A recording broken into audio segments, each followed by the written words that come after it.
One, two, three. Here we go again. We are live. All right, sweet. Let's see.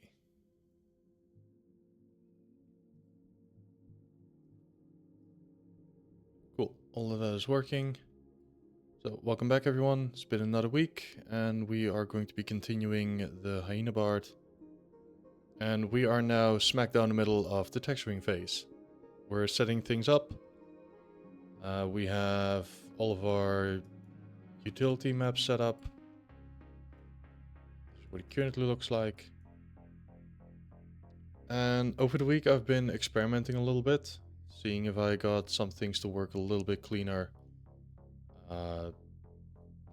Couple of things that I fixed. For example, this patch here didn't have a proper normal map. I had a small mistake in the high poly that I fixed. Now it's picking correctly. And I also took a look at why I kept getting all of these black lines between the ID maps. And after a little bit of searching, I found the answer to that. It has to do with the sampling settings inside Marmoset Toolbag, where usually for higher samples you get cleaner and smoother results. I believe another term for it is anti-aliasing. Turns out ID maps don't like that, because if we go to our ID map now, if we zoom in, we can see that we have two colors here, and in between you can see that it gets a little bit of a blend between the two, which for an ID map, which is purely on if this pixel has this color added to the mask, and it's just a binary yes or no toggle, the last thing you want are gradients. So it turns out in Marmoset Toolbag, if you turn off samplings and set it to 1, you can fix that. So here I kept the backup, so this is purposely an error. I rebaked it. Make sure I'm in the diffuse only, so you can see here's a little black line. I rebaked the object ID map with sampling set to 1, so like basically no calculations for gradients. If I load this one in, it disappears. Because now if we go to our ID map, you can see it's being a stepladder. There is no smoothing, there's no gradients whatsoever. As opposed to this version. So that is the reason why we get those black lines in our diffuse. I want to make a post about that later on, because I'm fairly certain I'll forget about that in a couple of months again. And yeah, if we have it set up properly, everything looks a whole lot cleaner, especially in areas such as this. So you suddenly have all of these black pixels which don't look good. It is possible to paint over them by hand, but that's a lot of work and we don't want that. So by fixing that, we're gonna save a whole lot of time now. Alright, cool. That is one thing. Well, one of many things. Over here up as well. The accessories I had same between the hairs, because there's a gradient here. The ID map, we were getting these weird lines in between it. However, if we update it, then that is completely gone. I'm gonna turn off the guitar for now. And I think I just want to make sure that everything has a base diffuse to start with. So that is what's gonna be our focus as a starter.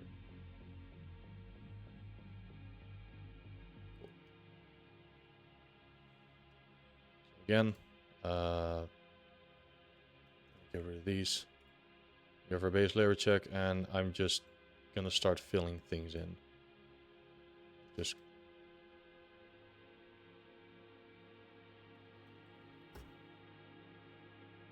Use this one here. Now, again, OBS is not capturing everything, but basically what I do is right mouse button and then I choose the add mask with color selection, which automatically sets this up. Now pick a color. I made the mistake of, well, not a mistake. I made the choice of having every hair be its own individual strand as in the high poly. Hi Deek, welcome on in. And thank you very much for the 7 months. Thank you. I purposely kept all of the high poly tufts separate. It's because later on I'd like to try a couple of things with like putting some variation in it. So for now we can also do add a paint layer. And with the paint layer I'll just select the hair in one go.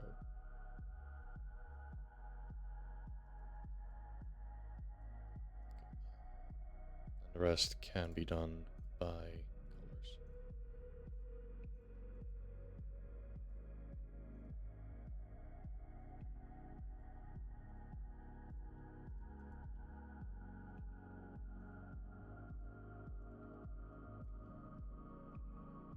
So we're gonna add these little sprouts. Yeah, so we'll be focusing on setting everything up in the first place.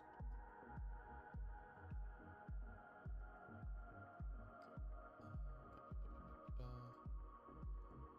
for the hair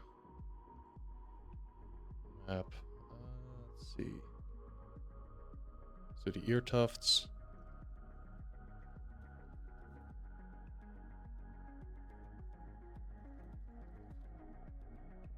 Oh wait, hang on, before I forget, I also need to make sure that I'm actually adjusting these colors as I go.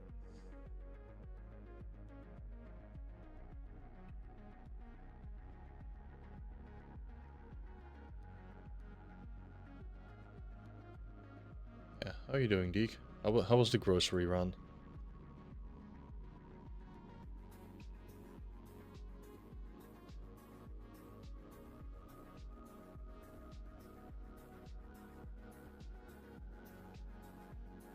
What, was it raining outside?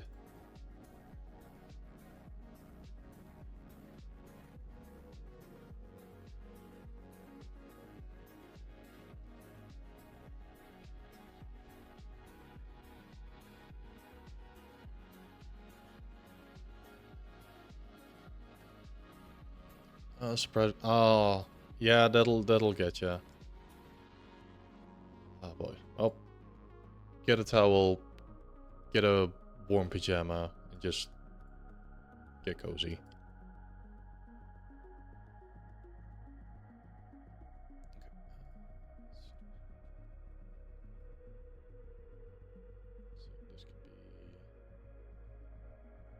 I'll just put a mask in one entire group. We'll make sub selections later on.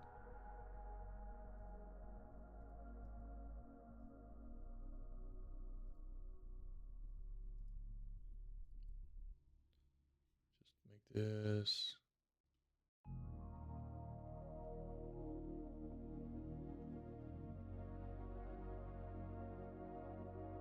Actually, no, I keep doing this. I keep making a decision and go like, no, I should split this. I should do this properly. So we have the mask.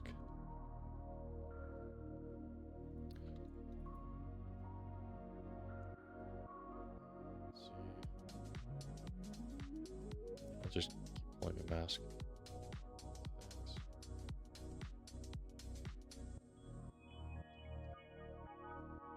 This one is going to be straps.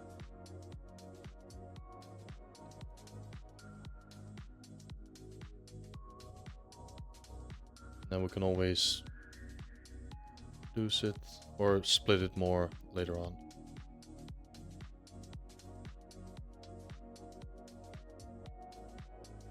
Gold. These colors aren't final, but we'll get there. Where's this one? Oh, because these aren't set to open. There we go. When those colors are too close to each other, masking can get a little bit iffy. I'll just set it to 0.01, like tolerance.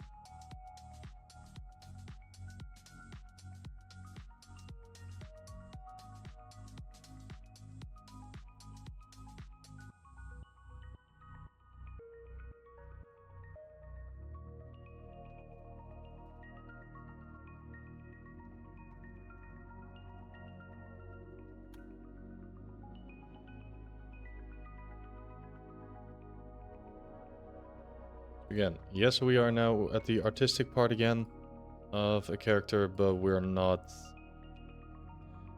I use Substance Painter in a very technical way. Not a whole lot of artistry.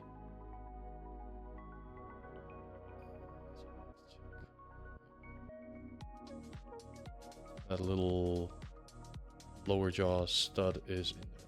Or rather, is in the accessories.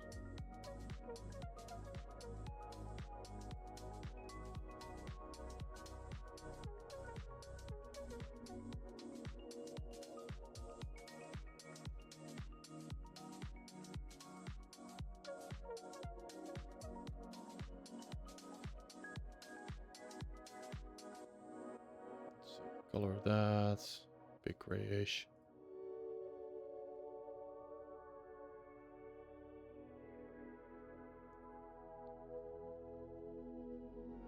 Shoulder pauldron, that one. Again, I'm just choosing the base diffuse. That there are greenish spots and everything and color differentiations on it. We'll get to that in a bit. First, I want to get rid of the base layer check. I want to make sure that that color is nowhere.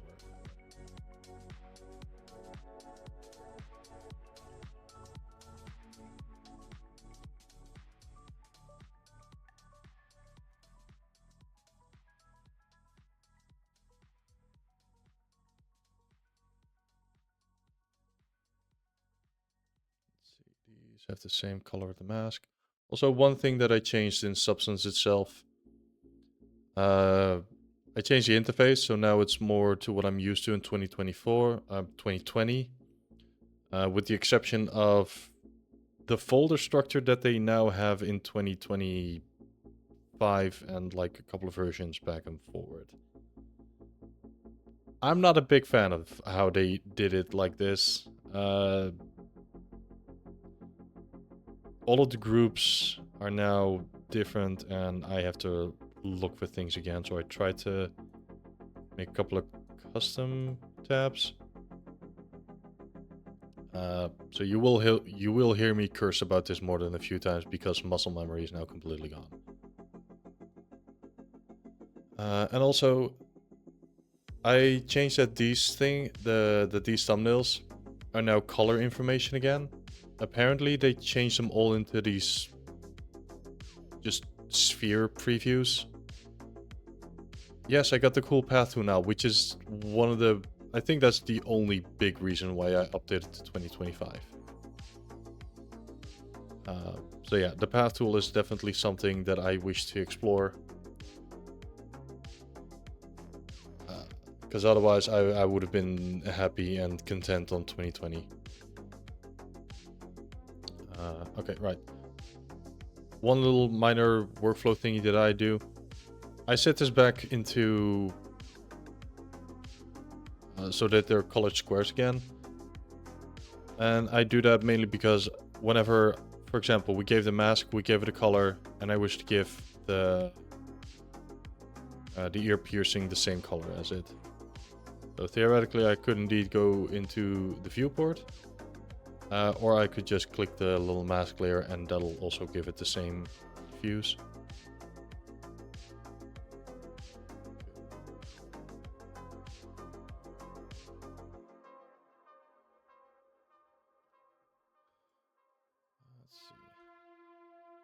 So again, very minor edits that all compound into, hey, this is how I like to work. This is how things speed up ever so slightly for me.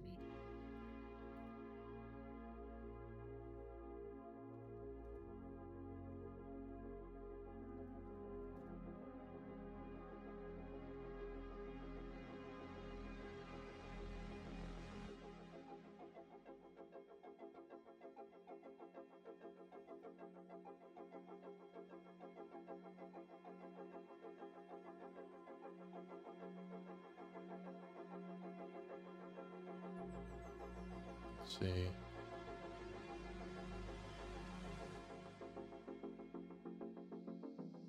Okay.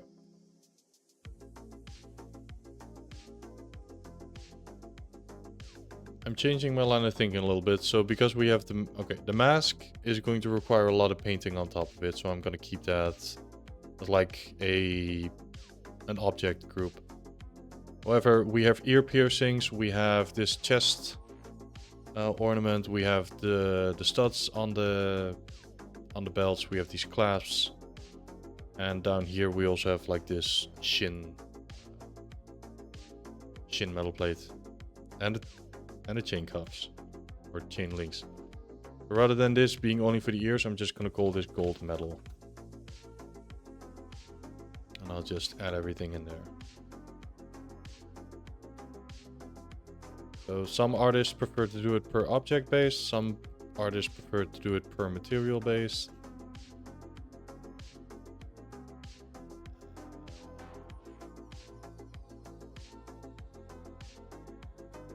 These have the same object. Cool. We do. Cool.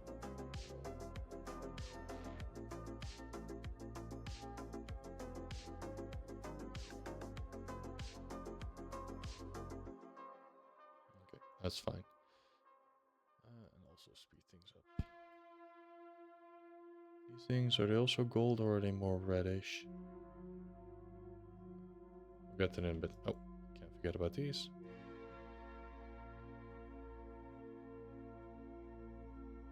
Okay, what else is there? Or left? We have the skull thing.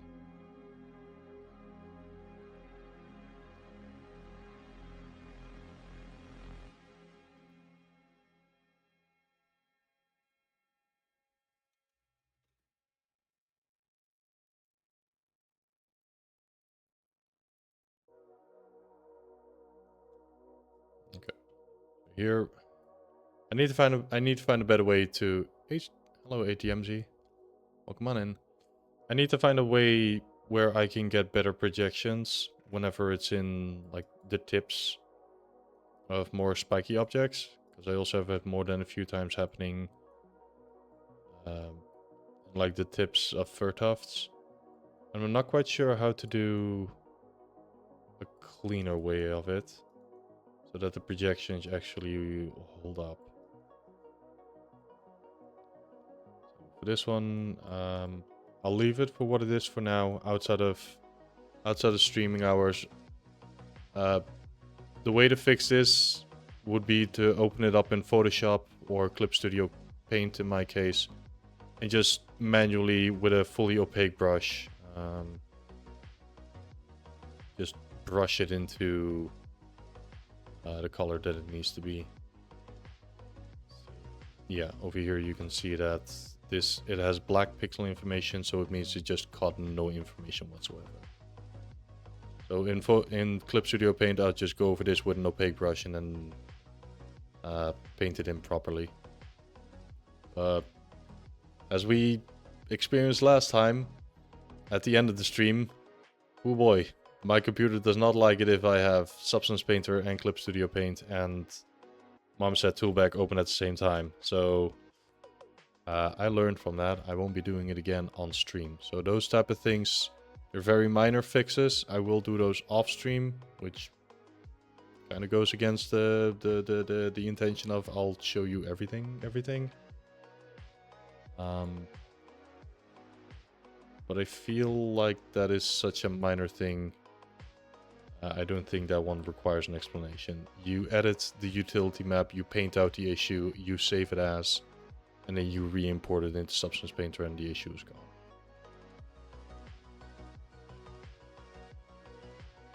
This thing is also supposed to be gold.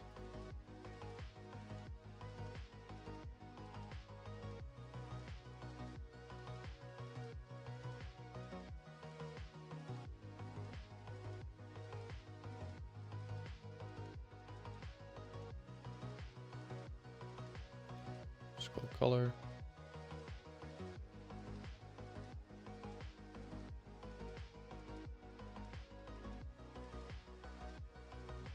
Okay, we'll do the fur tufts.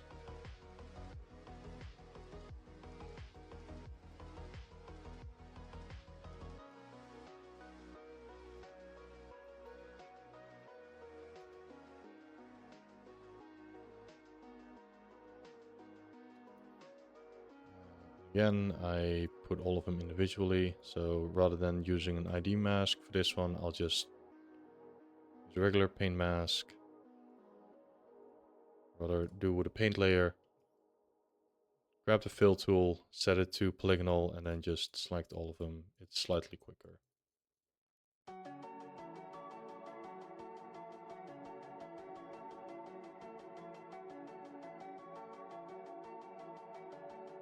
Just gonna make sure I don't accidentally grab the elbow tufts.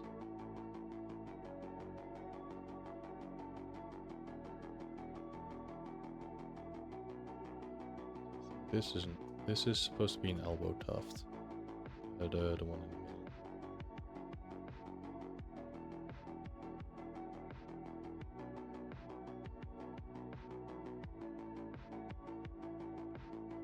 Because then we have these three. They're probably identical with the three on this side. Cool. Those have different diffusers, different colors. Okay. These all have... I don't even know what color this is.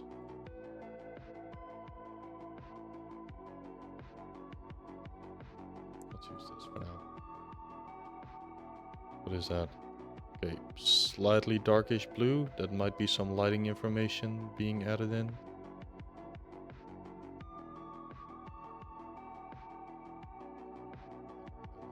Also gotta make sure we have these at the bottom.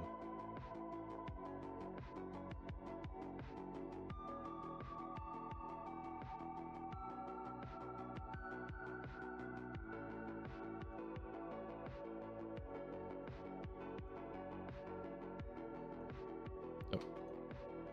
Accidental. Okay.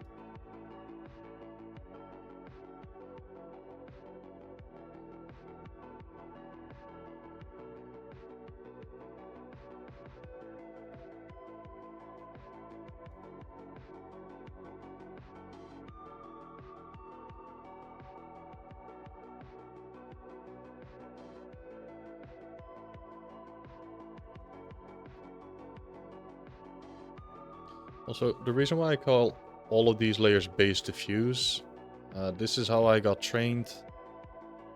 First we will be doing the diffuse channels. Later on we'll add things like roughness and metallic.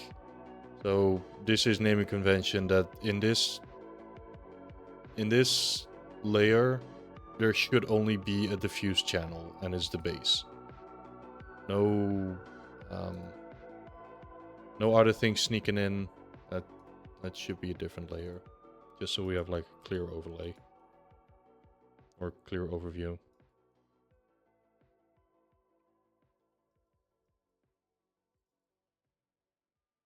Hang on. I'm looking at the skull and it looks like...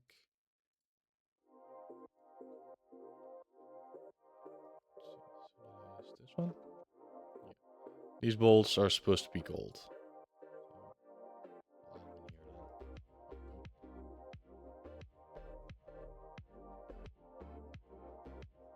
This part. Supposed to be gold. Plus the horns on top, I think. Yep. And the thing in the back, that is like a padded tape.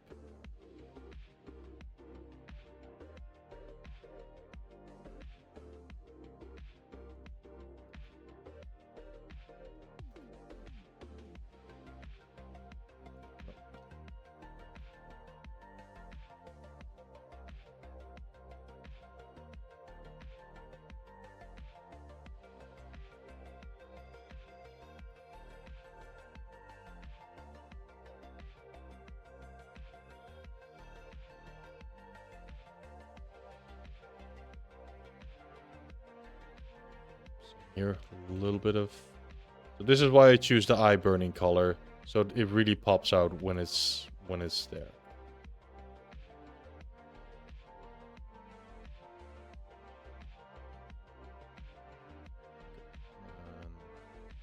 Bottom.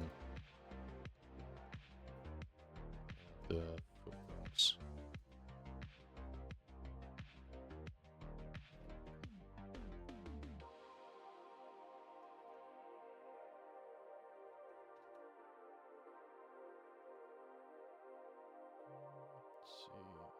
Any other? Nope.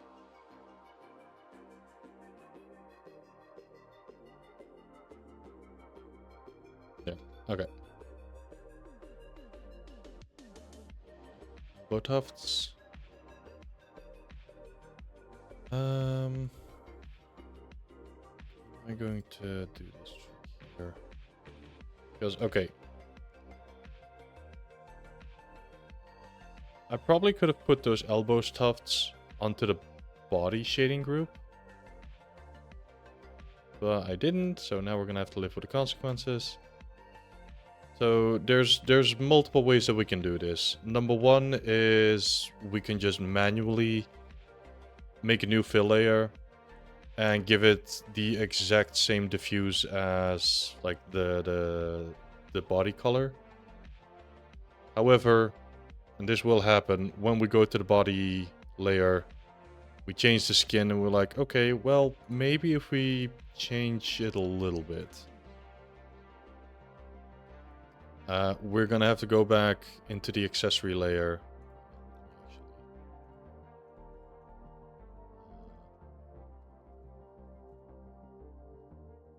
So we have these elbow tufts.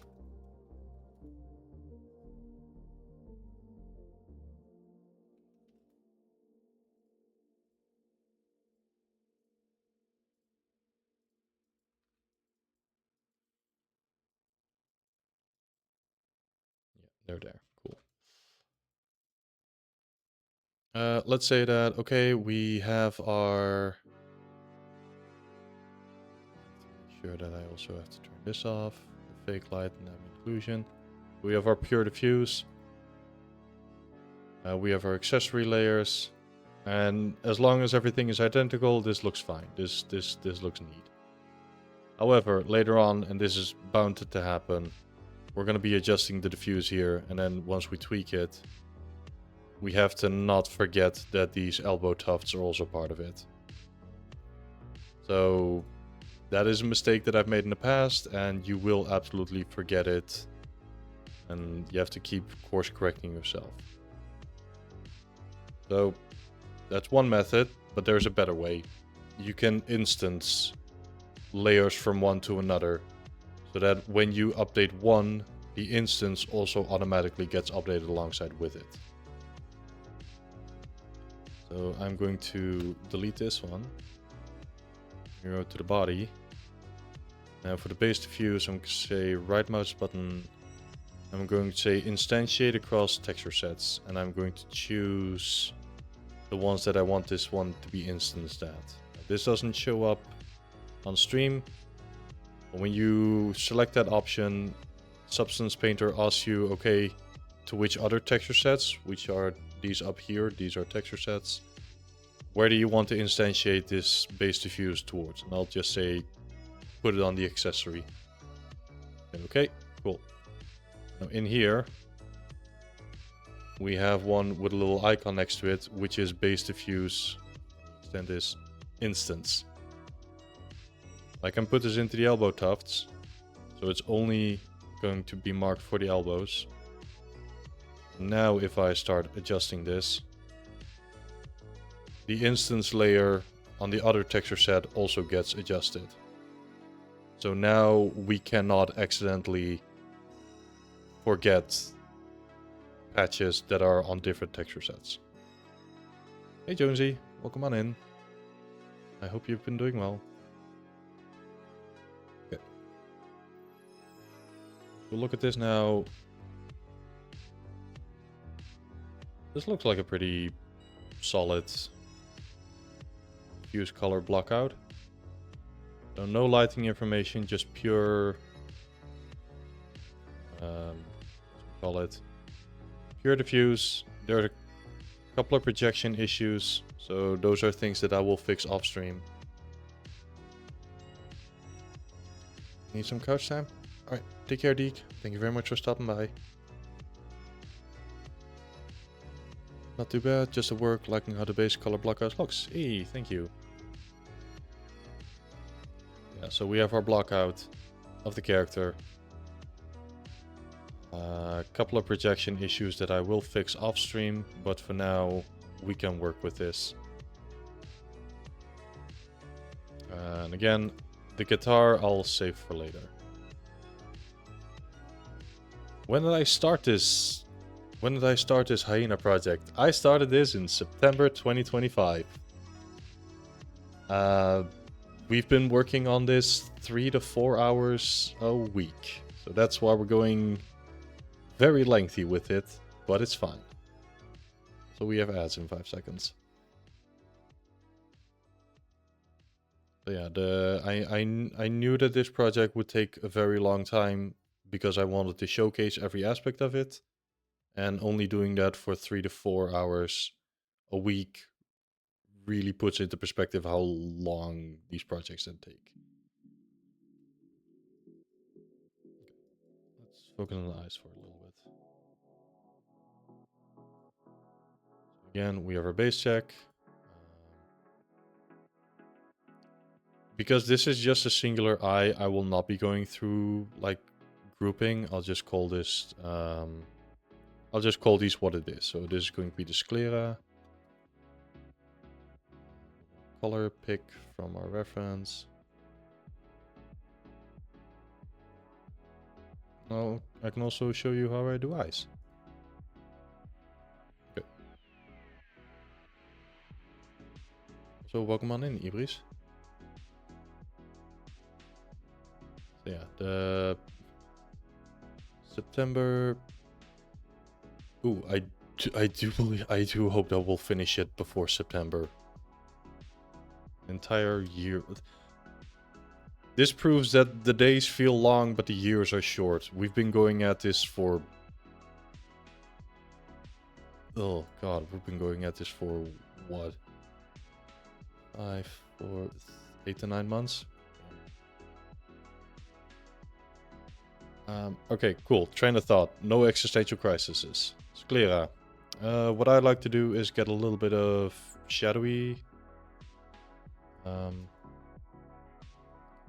Okay, now finally I get a little bit into the artistry of how I do stuff.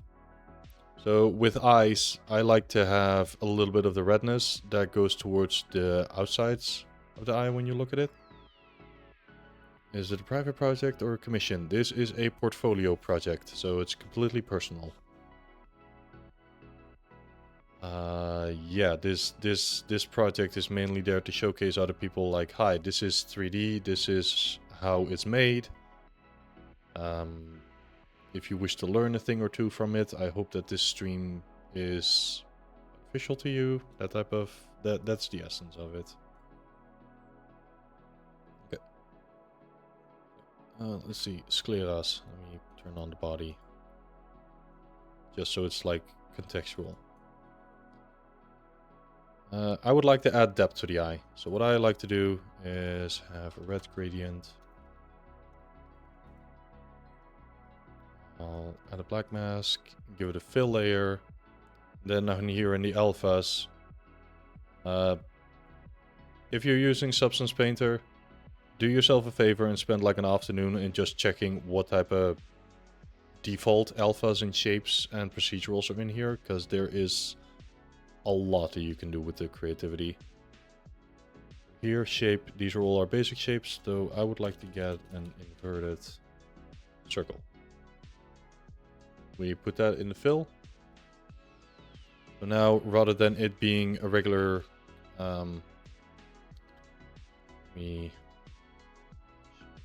mask. Rather than the mask being a solid color, we can put an alpha in here, and now this shape is being loaded into the color information of this mask. If I change this color now, let me choose an over dramatic red, just to really show what is being driven here. Because we have this inverted circle, this is now affecting which pixels are getting the red information and which pixel aren't. And because we have a nice smooth gradient, we get a nice smooth transition. And on here we can change the balance.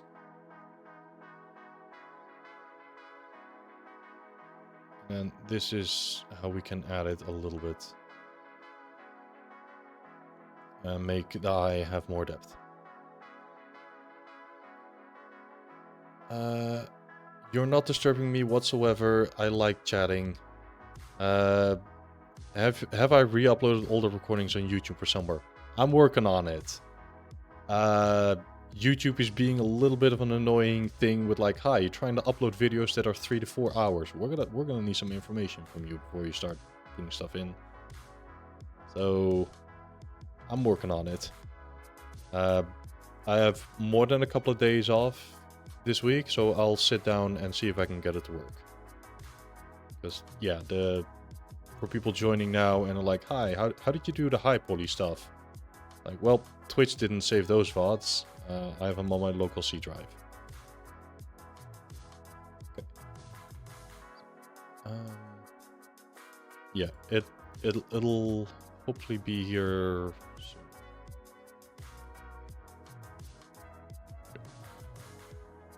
soon. Yeah, so I use alphas to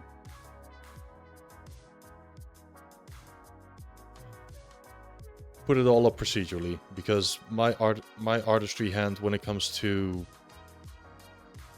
2D painting is quite squiggly, so I like doing generators.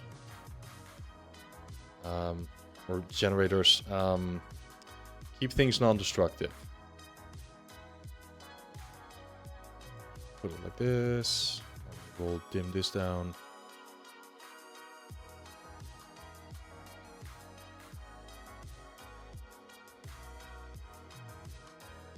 More of a softer gradient. We want to keep the red color in there. Right.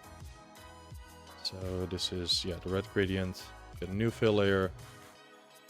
What's up next? Iris. And iris, well, no. Because the iris is the little black dot at the center of your eye. No, wait, that's a pupil. Oh god, I'm mixing up words.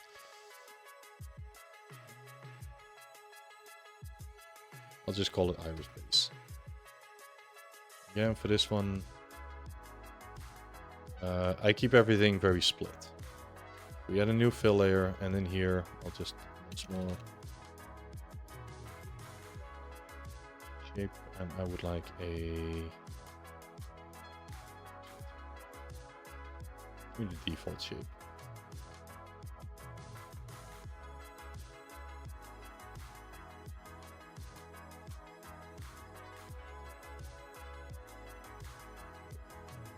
Make this one a little bit, change the hardness so that the gradient's less. And now I can put this here, but we see we have an issue because our tiling, it keeps repeating. So I just set it to none. Unless you want biblically accurate eyes, this is also a cool way of doing them. I'll just set it to UV wrapping to none. Make sure that this is still in the center. Now we can get something like this. This is where I have to look at my reference. I'm looking at a very, very close-up shot of this image. And it's not a lot of pixel information to go on. I can see that it's somewhat reddish. But I'm mainly looking at the size of the iris. I think it's currently a little bit too big. So I'll just hit Q and we get these manipulators. Or I can do it in here. I can make it a little bit smaller.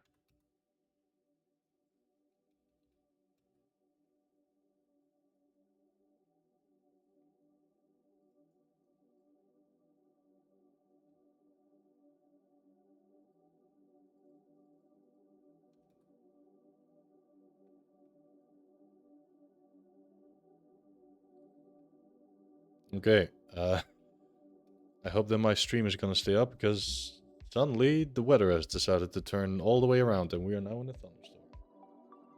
Love the Netherlands. You have a sunny day at 2 in the morning, or 2 in the morning, wow. 2 in the afternoon, and then 3 o'clock it's slightly grayish, and at 4 o'clock you have a full-blown rainstorm.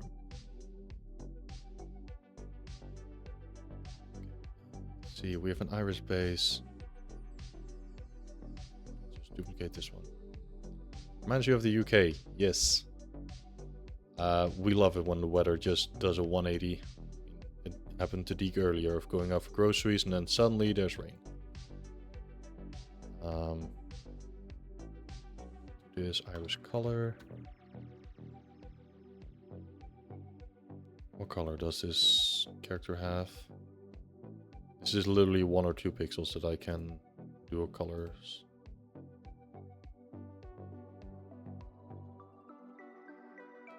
It is a little bit in the red.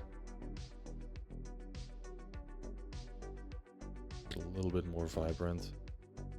And then with this one, we can just scale it down slightly.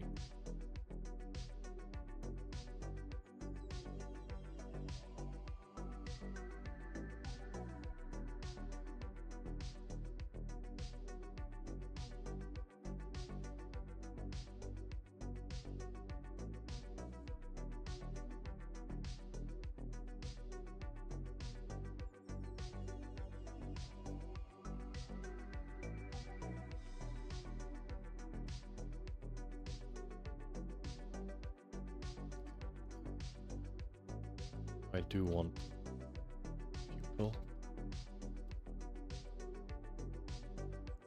Lock the constraints again so it becomes a circle. I'll set this one. I think the iris might be one of the things that I genuinely set to pure black. That's about it. Make sure that it has completely hard edges. Shrink it a little bit again.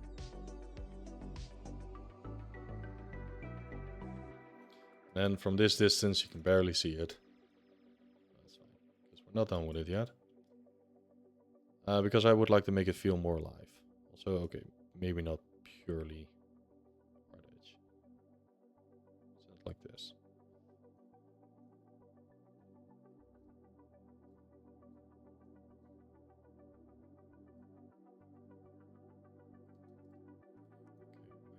One thing that I also like to do is get a little bit of a... You see this a lot in anime where the bottom of the iris is like a different color or like a different value so that it gets more... that it pops more. I like to do that with this alpha. Just duplicate this one. Color. Gradient. Put in here, give it a... Just one more yellowish. Do you want it upside down?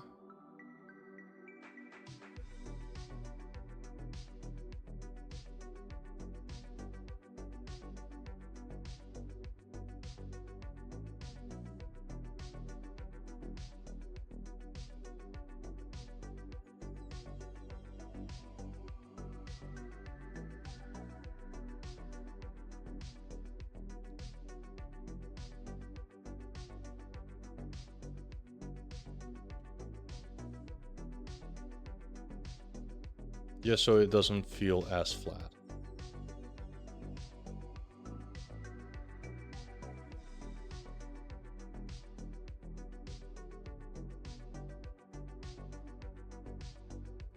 If anything, that I'm looking at one of the other drawings right now, and the pupil isn't spherical, it is also like a little bit of elongated shape. Again, eyes are the one thing that you will be tweaking forever.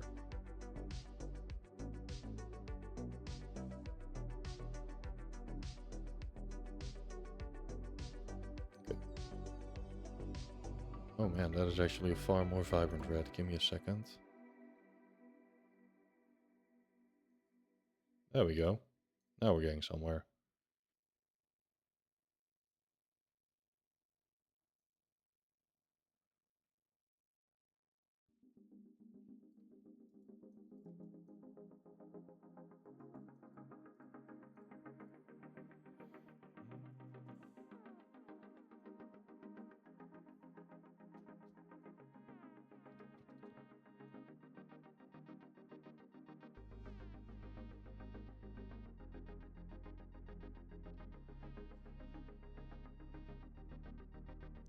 Okay, another thing I like to do is when you look at someone's iris, you can see that it's all these type of, what are they, like strands that are all going towards the pupil, because it is a circular muscle that can like contract and dilate.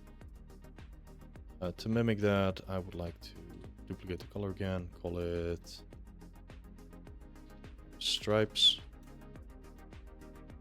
For that, I like to use, what was it again?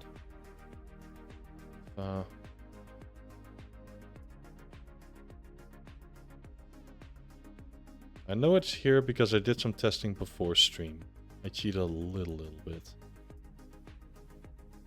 I just watched me not be able to find it live anymore.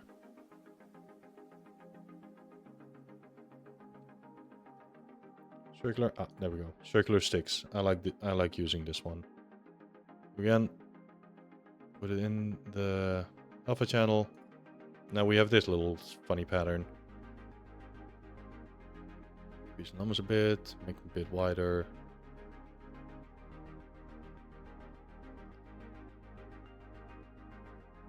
I'll, again, make them a little bit brighter. Because this is, rather than being a normal, I'm gonna set this to additive. That might be nice. If this was like a cyborg eye, this will also like work pretty well. We can use a filter, and I'll just give it a blur filter. That up. You start seeing we get a little bit of that effect. So I want one of these things.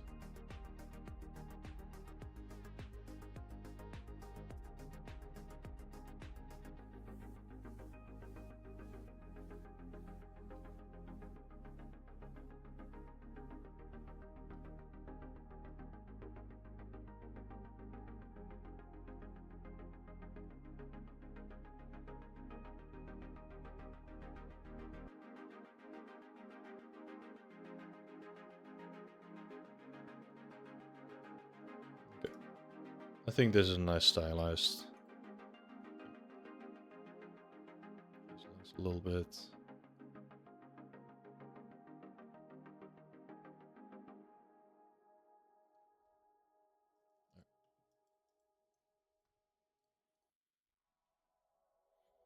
Cool. So this is basically how I make irises. Now, if again, I talked about this in the previous stream. All of this is non-destructive. So if I have an art director come in and tell me, hey, the color isn't right. Okay, cool. We can make it into anything else that we want. I'm not bound to any. Oh, you'll have to repaint it. Oh, even if he says, hey, they're too small. I believe I can. Okay, it will be one by one, but I can adjust the shape of the alphas, and we can like make it bigger and smaller as much as we want. Like, this is completely non-destructive. This is one of the strengths of Substance Painter.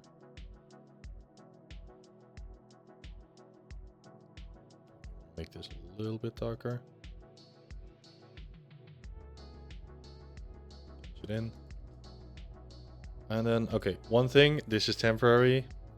I like to put in a little highlight.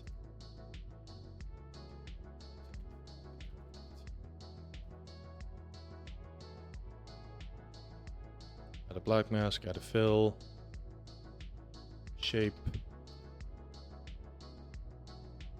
Rather than, so there's barely a difference between these things. For example, the default, it's a, I think this is a linear gradient outwards. Whereas with a bell shape, it has a bit of a bias towards either end. This one, I think I want to use one that has a bias to it.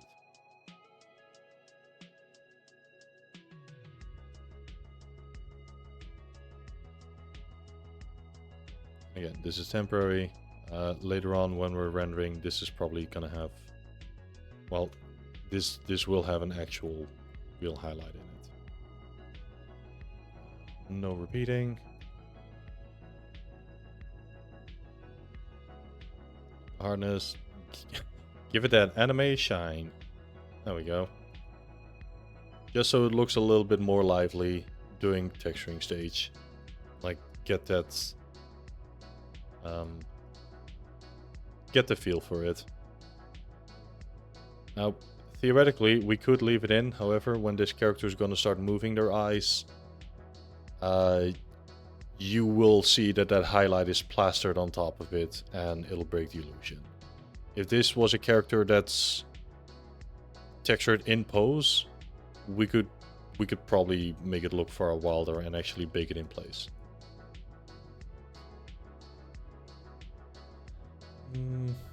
Cool. So we have everything now. Well, with the exception of the guitar. I want to focus on the body first. So this is now where we actually start going into artistry. So go to the body.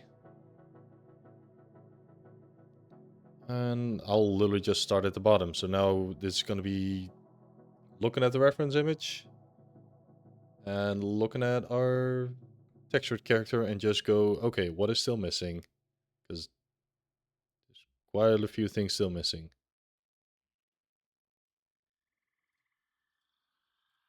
Let's see.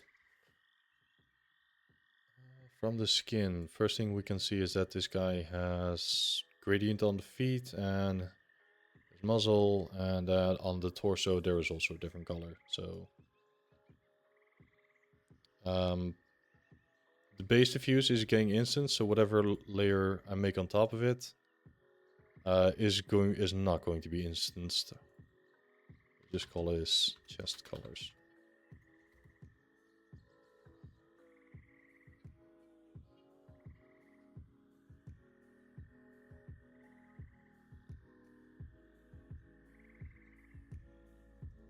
Okay, this is where I grab my tablet.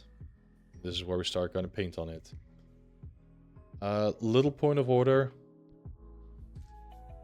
There's a reason why I also keep making paint layers, rather than it just being I can paint directly on top of the mask, because I can get rid of this paint layer. I can let's see.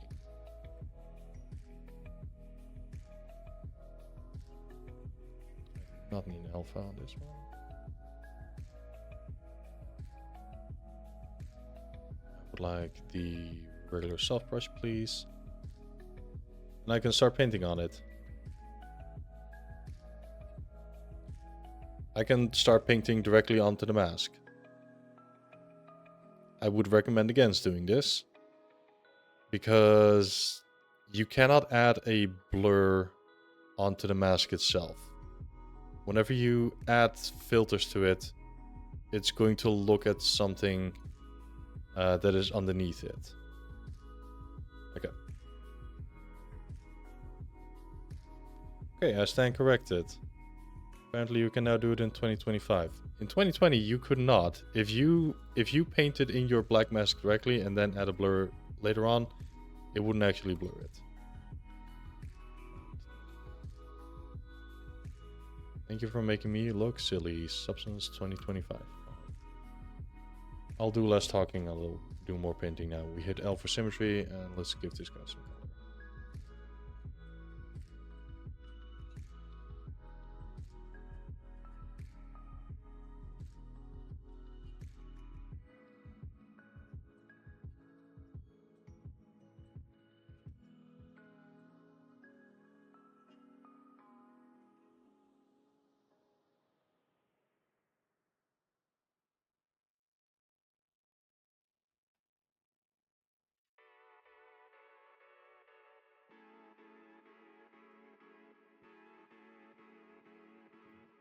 I've already talked about the weather.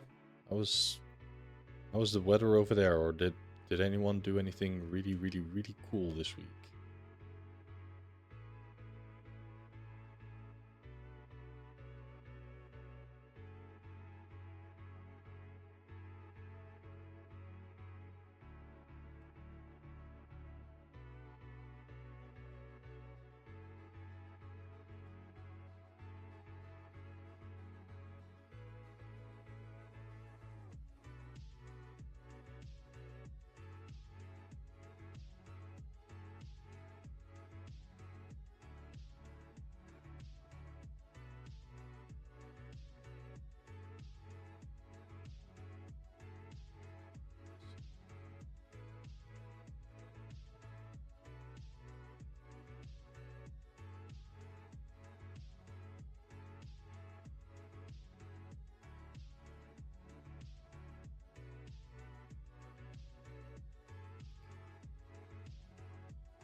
one.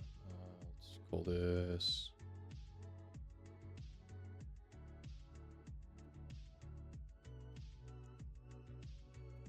dark gradient. This character's lower legs goes from the tip of the toes to just below the knees. This character has darker fur over there. So multiple ways of how I can do this. I can either add a black mask, add a paint, and then start painting it.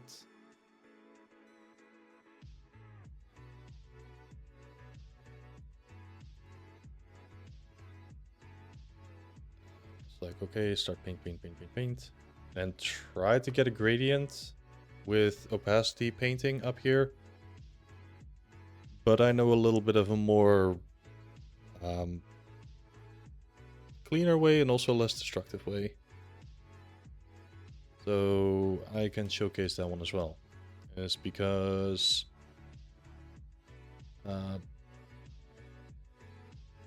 yeah, I'm just going to do a projection. So I'm going to yeah, I'm going to add a fill layer. If I alt click on it, you'll see what's in here. If I give this one thing a gradient, choose gradient 1. You can see that here on 2D space, we have a gradient. At the top of the space, it's white. At the bottom, it's black. So we get something that looks like this. This is cool, but this is not what we want. However, what we can do is here, it's set to UV projection. We can set this to something like triplanar projection or planar projection. You can already start seeing how this is starting to work out. Because if I hit Alt now, top, it is more grayish. Let me shrink this bounding box a little bit because it's keeping an eye on the axe that's floating above it. So we'll have to shrink it down a little bit.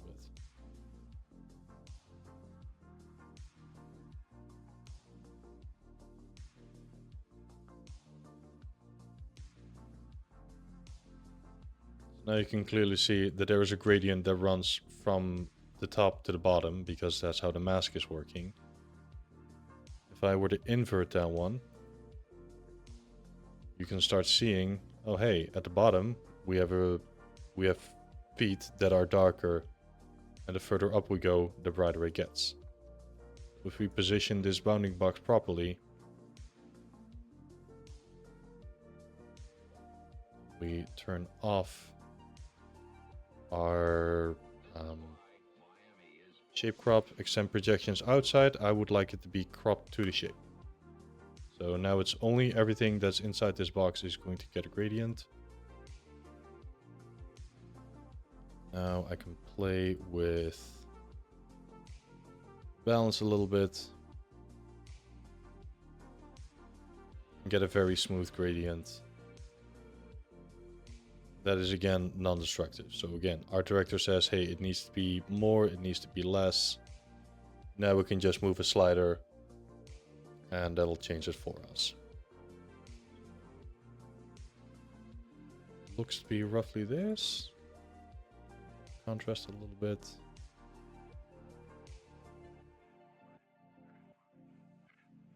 So now we have a really nice smooth transition where at the bottom is completely opaque, as it rises towards the back and knees.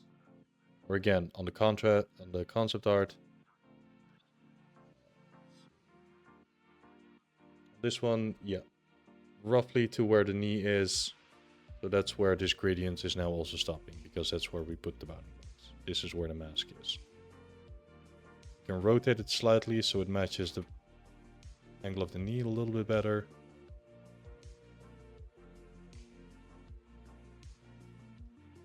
I'll say that that looks good.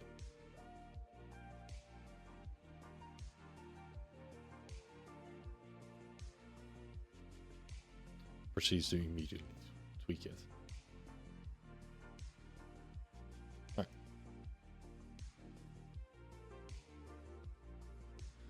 Alright. Same for the muzzle. has a darker spot as well. Though that one appears to be a lot more...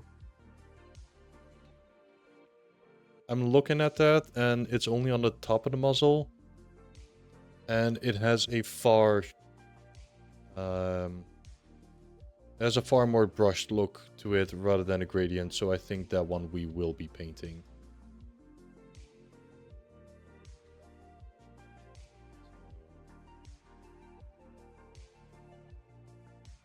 For gradients, call this leg gradient. And I can just add another paint layer and we'll call this muzzle. Right. And same here. This one we will be doing with a soft brush.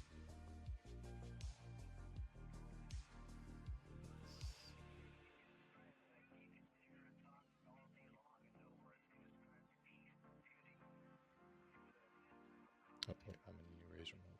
Cool, there we go. I'll just paint what I see.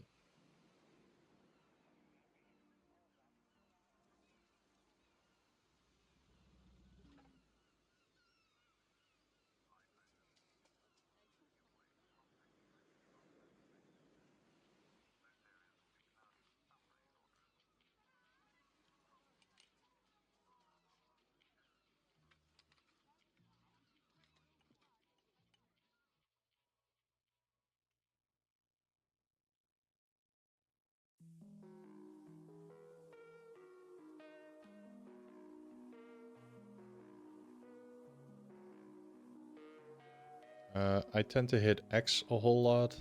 So painting with white pixels, it gets added. Painting with black pixels, things gets removed.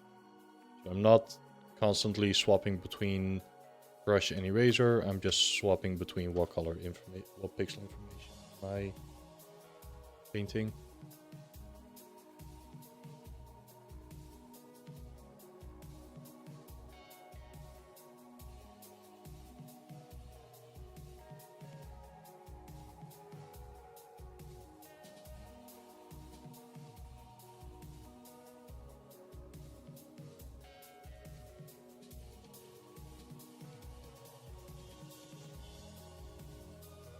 Looks like I don't think the muzzle and the feet have the same color. The muzzle appears to be brighter, so I think I then just copy this one. So we'll call this muzzle. Paint like gradient. For this one, get rid of the muzzle. With this one, I'll just give it a new color. Yeah, slightly brighter. Cool.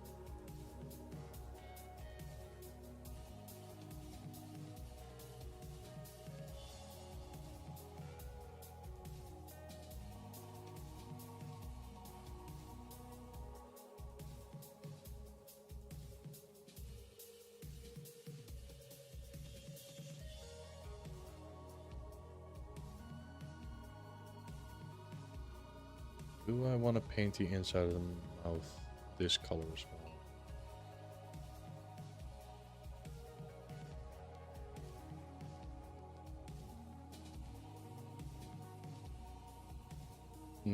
No, the inside of the mouth is a different color.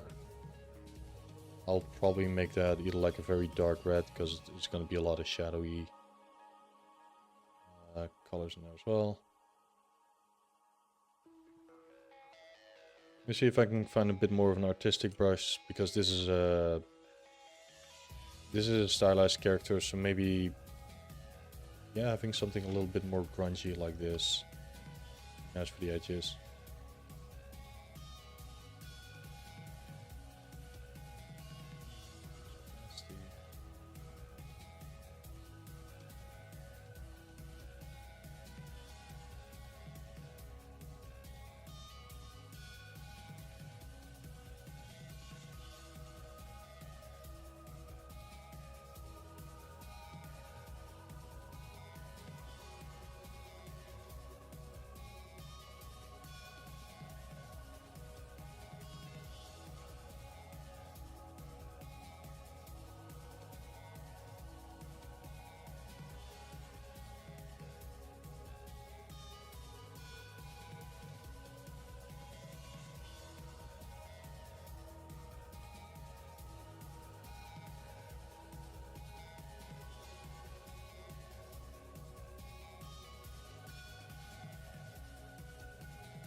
I keep hitting C, which is change channel, rather than X, which is swapping brush. So don't really like how this is like completely opaque.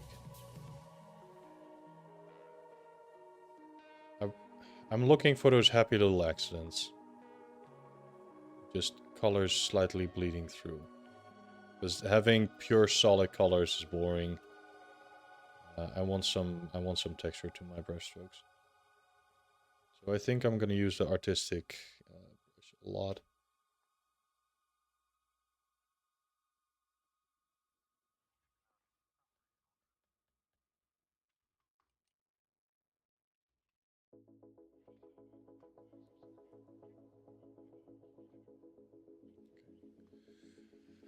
Let's see. Now I'm just going at it. So okay, we're in the muzzle area. This character has a nose, so rather than this being skin, I'll just call it base body.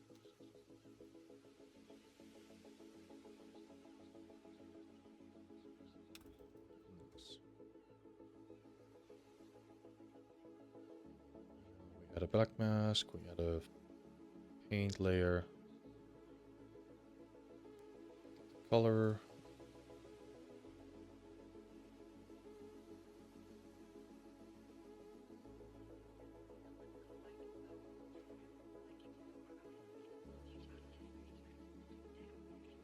Does this thing have an... No, I did not bake the ID map, so... Just...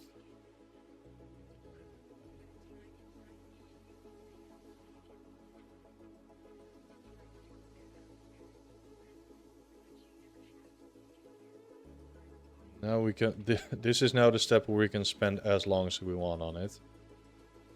Again, in the past, from industry professionals, there's an autosave.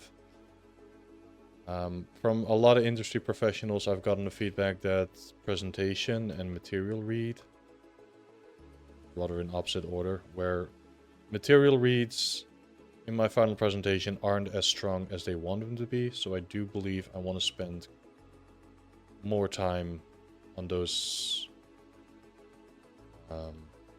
elements than I normally do, because I tend to speedrun through textures. And it shows.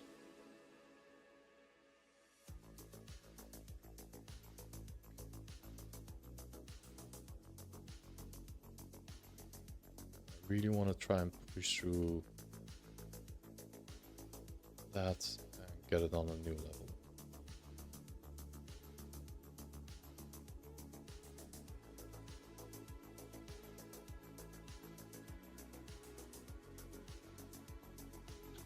Immediately hides the nose behind the mask.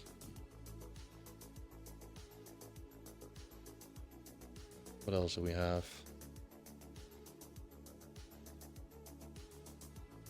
I want to give the muzzle paint a little bit of a breakup.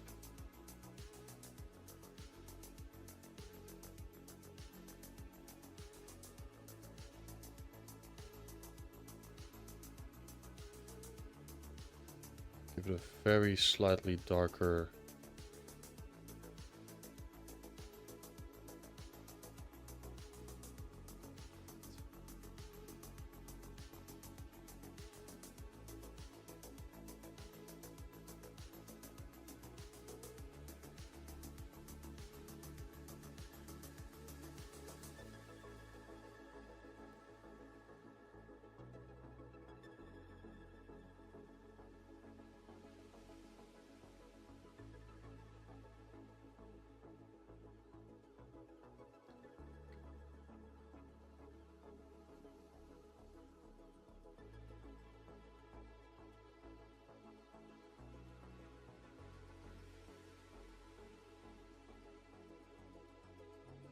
Okay, inside of the ears. I'm just looking at the character and seeing, okay, this is not adding up. This can still be improved. See that inside of the ears, there's a different color, so we add that.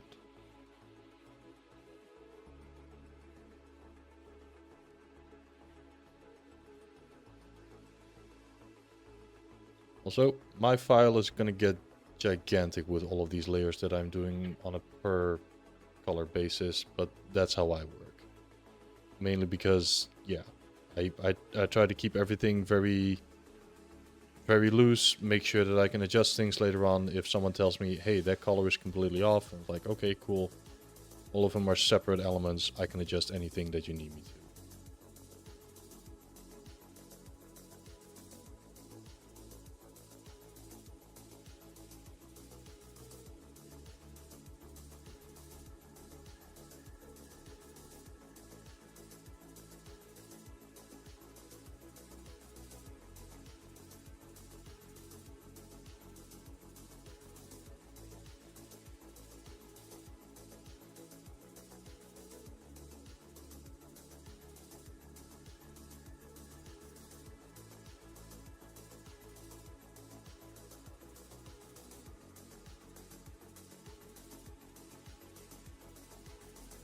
Gotta make sure I don't accidentally start brushing on top of these things.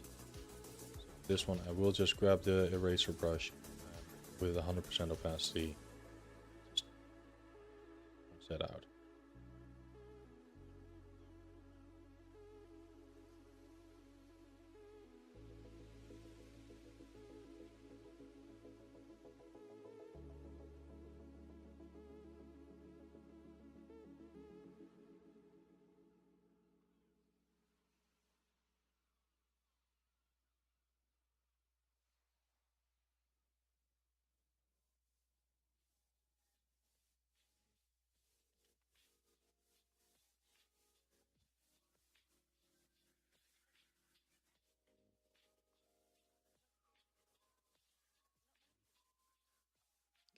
Got some markings, which I think this is the same color as the muzzle, or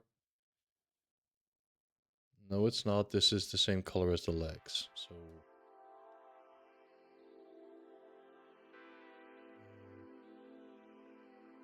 let's call this darker fur then.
This one. Okay, this is where also in the concept arts you start finding out things of, oh yeah, these things don't actually align. So I'm looking at where these prints are lining up inside concept art, and then in 3D space go, oh yeah, cool, that's not possible.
100% opacity again. We don't like that.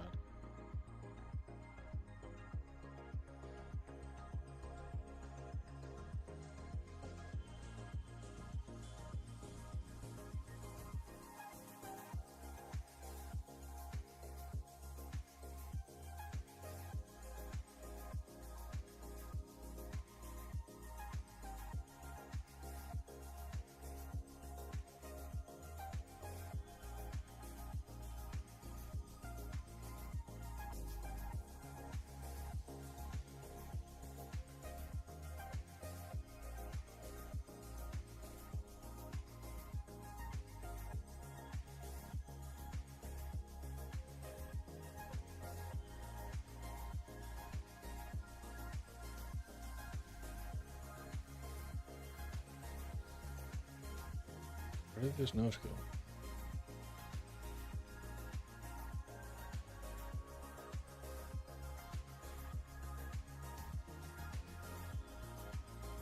Oh.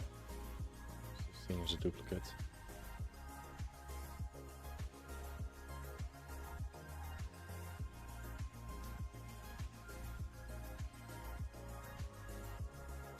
Okay, cool. And I try to go over everything rather loosely. So I'm not gonna put a lot of detail in the head and then zoom out again, and then you get this visual dissonance of the head is already completely worked out, though the rest of the body looks like still very much flat diffuse. You get this weird dissonance and it's not working out. So I prefer to go over everything just bit by bit and then polish the entire piece gradually. So I'm looking at this and I'm looking at the style of this character, and we can see that a lot of these muscles have lines drawn over them. And I think I want to try and emulate that a little bit. And I think I can do that with a cavity map. So what I'm going to do is going to try and do an effect. I'm going to grab a cavity map.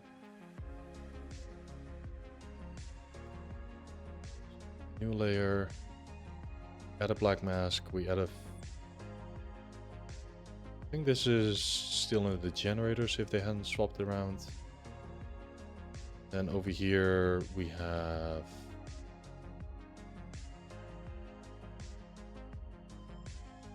curvature. Is curvature what I want? Let's see. Okay. So this is one of those utility maps that we baked. This is looking at the curvature, the thickness, and the normal maps. And with this, we can start changing the balances. Curvature, okay, so this is kind of doing the opposite thing of what I wanted to do, because this is looking at the edges, not the cavities. I'm gonna have to find a different generator. It's not ambient occlusion. Did they change it?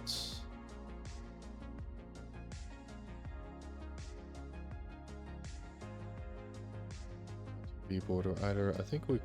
Okay, fine. Let's try a mask editor. Yeah, so this one's completely custom from scratch. So what do I want? I want things inside of the cavities to get a bit of color. This, I already can see, currently everything is on the outside of the muscles.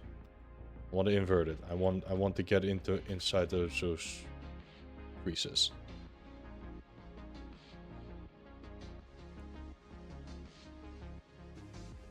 To see that this is far too lenient, so I'm gonna have to make sure that I want contrast. Yep, rather I need the balance to be a lot more.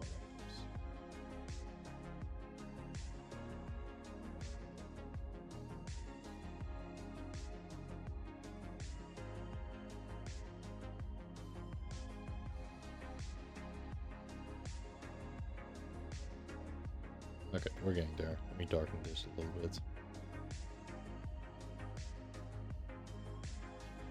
That looks freaky. Because again, this is being applied everywhere. You can kind of see we're getting a little bit of the graphic effect. It's just far too overblown. I really need these to be like fine lines. So if we up the balance a little bit more.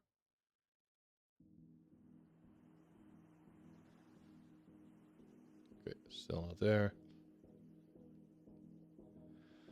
Curvature opacity. Is that gonna give us anything? Kinda.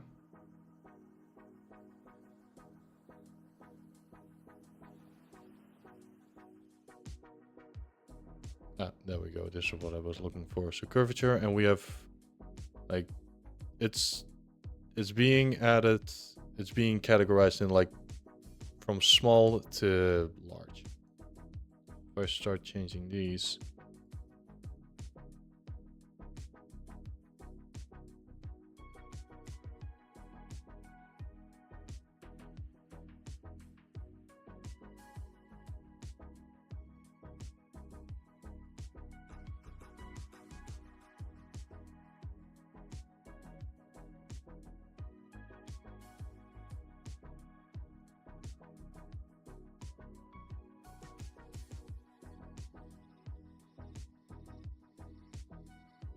Okay, so we're getting a little bit of an effect.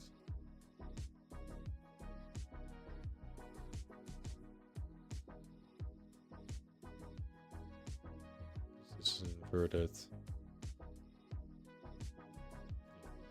It looks creepy. Huge.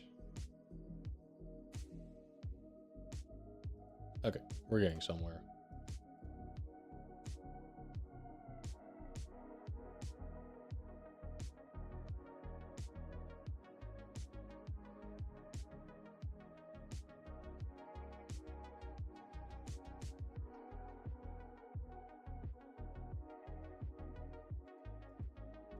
If this is not going to give me the results that I want, I will resort to hand painting it all.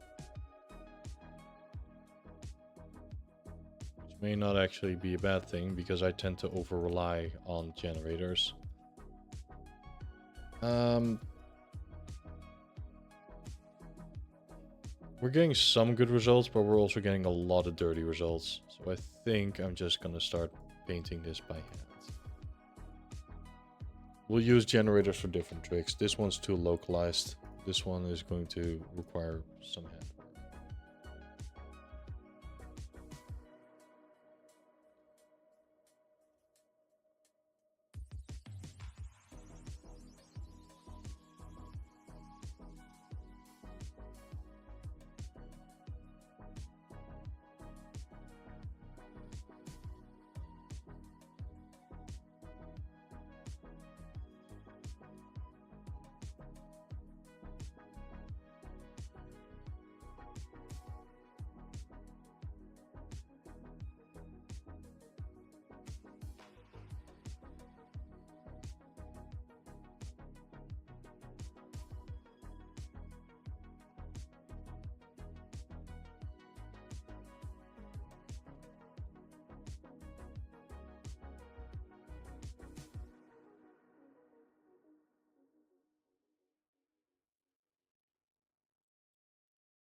this.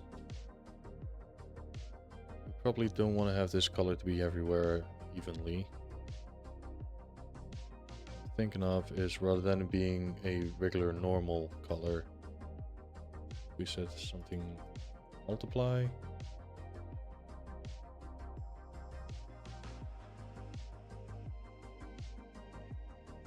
Just something where it picks up the color from underneath it. If it's just pure black, it's going to desaturate.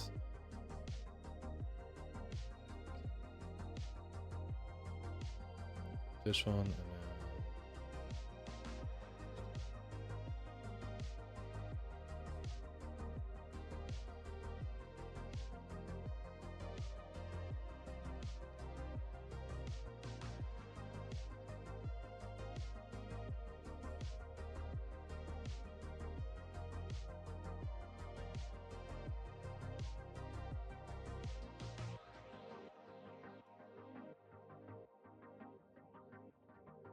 also, I'm not quite sure if this effect is even going to be...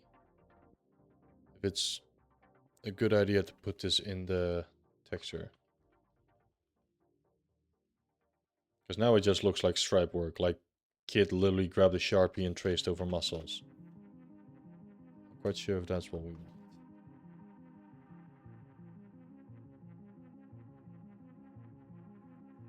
I'll have to think about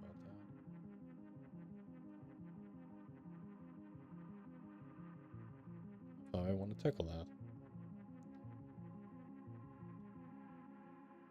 It's just super scary when you're live streaming this and this being recorded.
A little bit.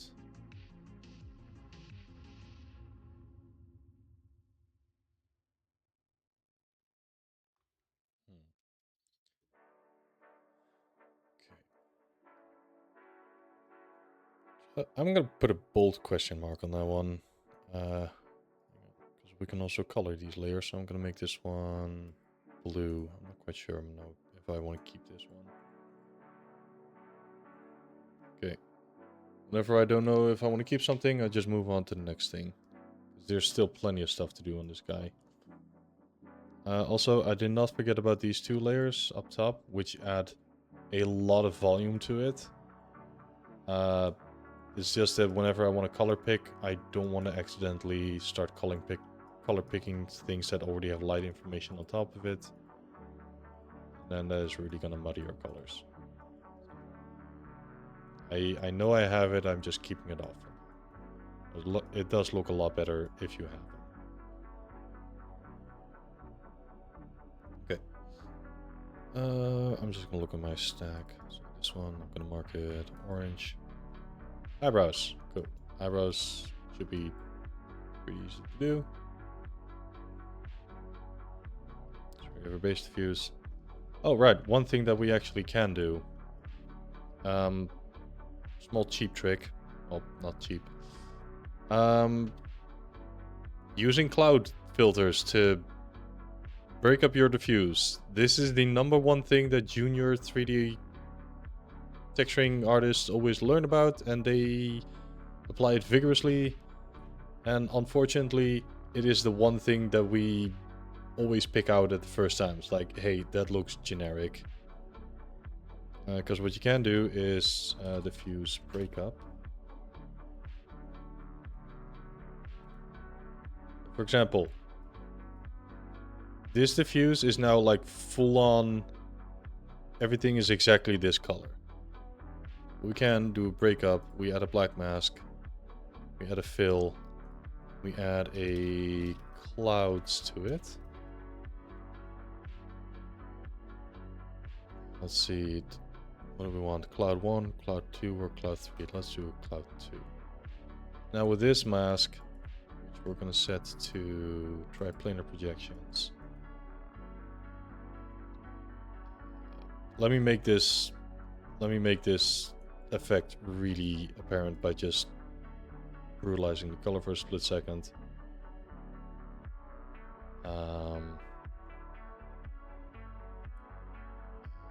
Up the tiling by quite a bit.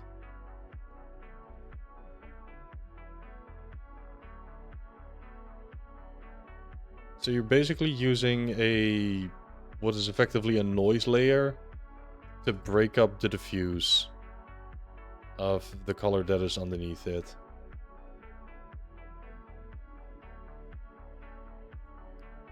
Just so that it's not a perfect flat color anymore. Now, the problem with this one is it looks very generic. Sure, it breaks up a little bit, which is nice. Though it also looks very muddy.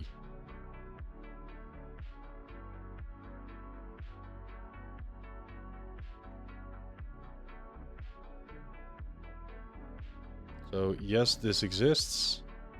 Wouldn't start to rely on it.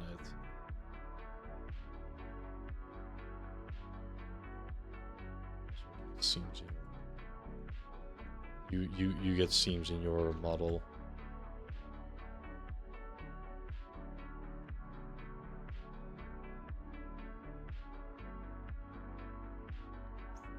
Triplanar.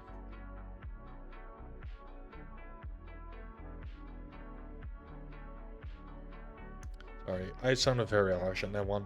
This is a nice way to break up your diffuse. Just please do it smart, because we can immediately pick it out if you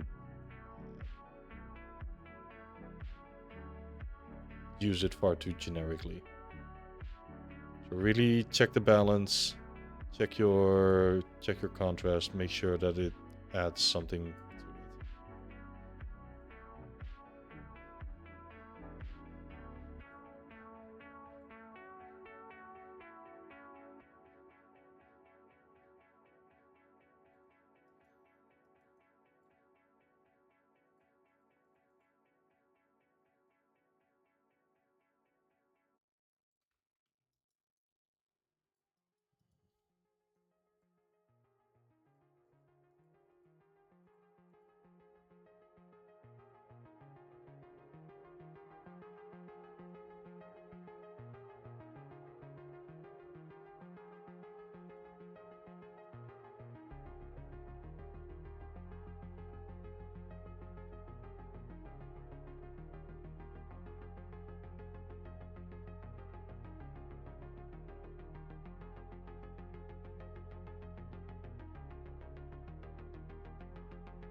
This is also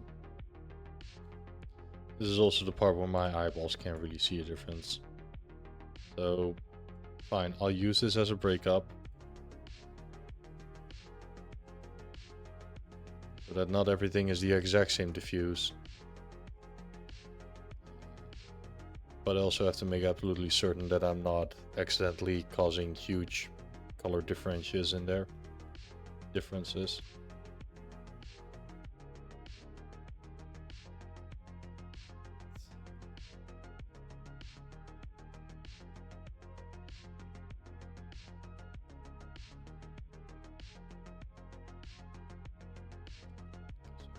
Same for the brighter fur. Actually, no, I can't. Because that's a painted layer. It's fine. I'm stalling. Eyebrows.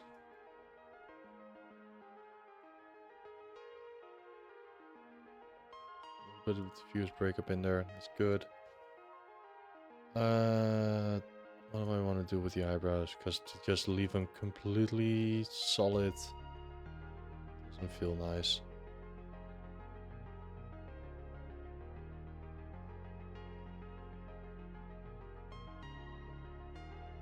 We'll get a little bit of the fake light later on. Not a whole lot. I think I want to emphasize the bottom of the eyebrow a little bit, just so there's a little bit more depth baked in. This thing... Yeah, the ambient occlusion is effectively non-existent. We have a little bit of curvature.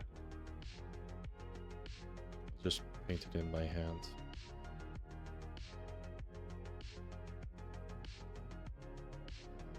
Fiction.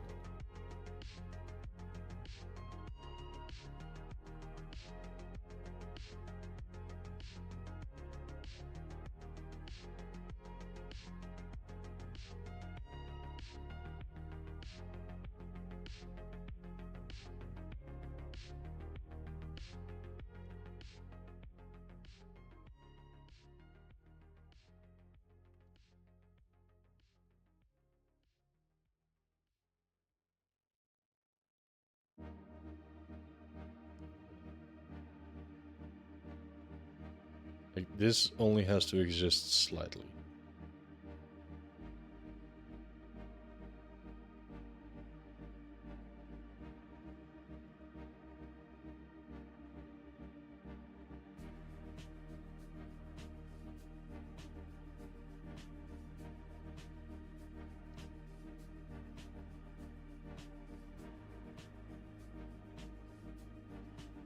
So next, beans.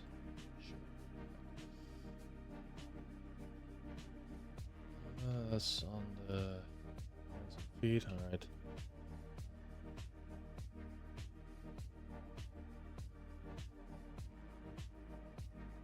Base views.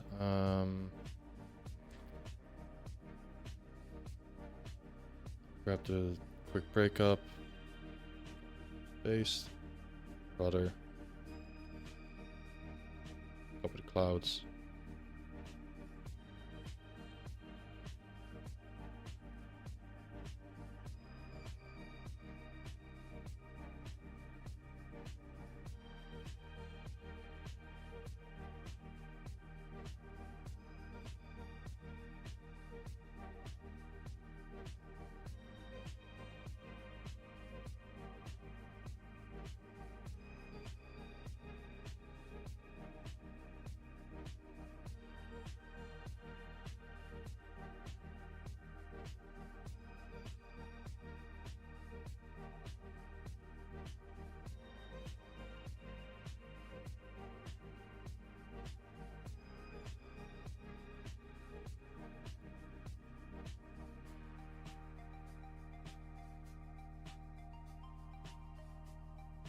Gradient. I'm gonna make it slightly brighter.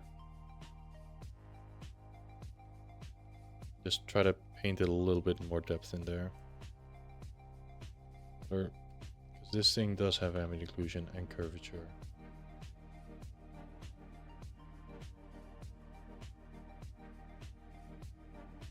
I'll paint it by hand.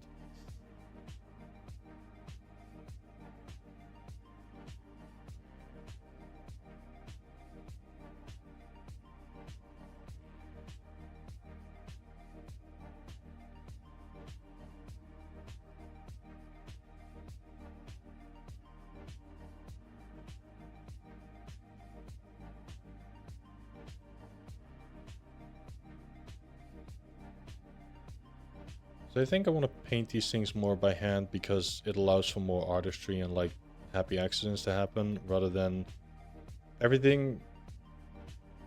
Sure, everything is being driven by generators, and if you have really perfectly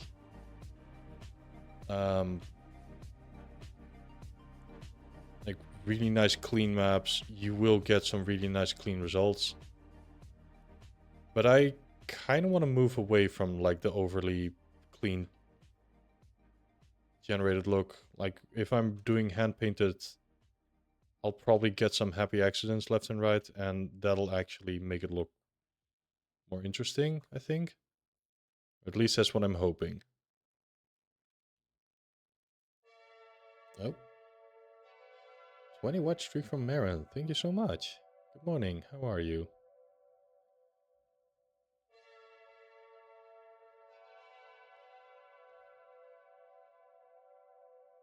So I have to make sure I actually paint it out.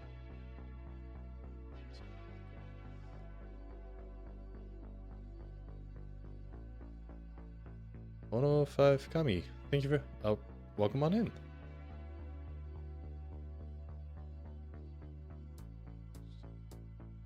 Welcome.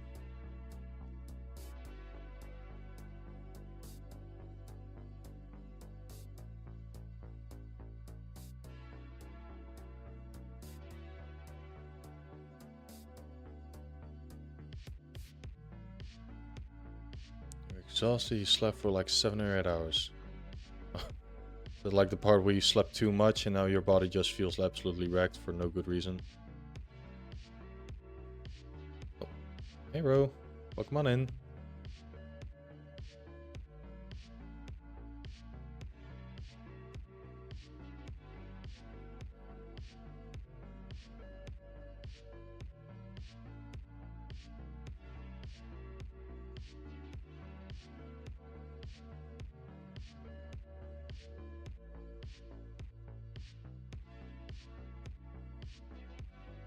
Hey. I'm doing well enough. Trying to do more hand painted painting methods rather than overly rely on generators and have everything look sterile.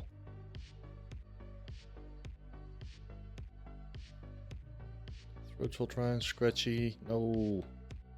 Just want to go to bed and not work today. Well, I got some bad news, Marin.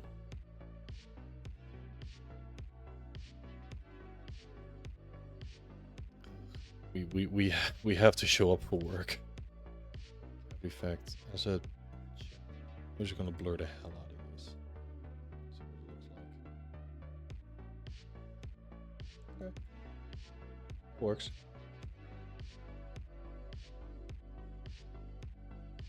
So just have to soften it up quite a bit.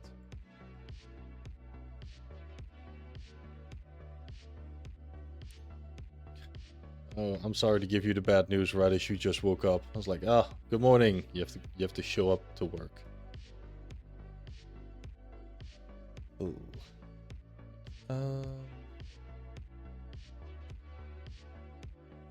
Cool. What's next? Teeth. We like teeth in this household. Let's see, because we have all of these things neatly aligned somewhere. Yeah.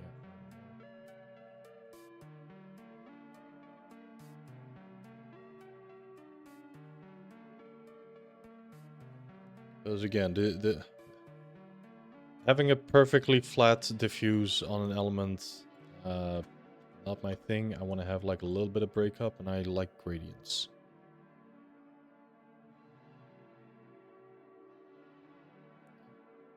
Oh, thank you very much for the follow, Ono5Kami. Let me know if I'm pronouncing your name correctly, or if you'd like me to call you something else. Showing up in the office with a pillow is a power move. Extra bonus points if you are still wearing your pajama. Okay, I think this might be one of those parts where if we look at our, not the ambient occlusion, thickness. Currently drawing right now. Oh, nice. 100% in your pajamas every day. Yeah. Benefits of working from home. If you need to turn on the webcam, just make sure that like you have a clean shirt and a jacket. People don't need to know that you're still wearing your pajamas. That's like not in view.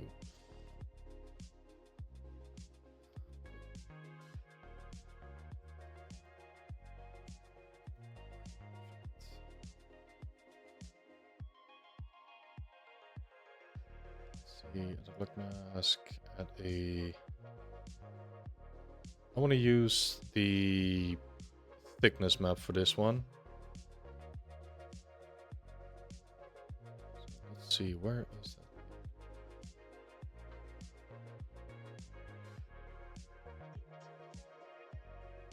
This one. Not paint either.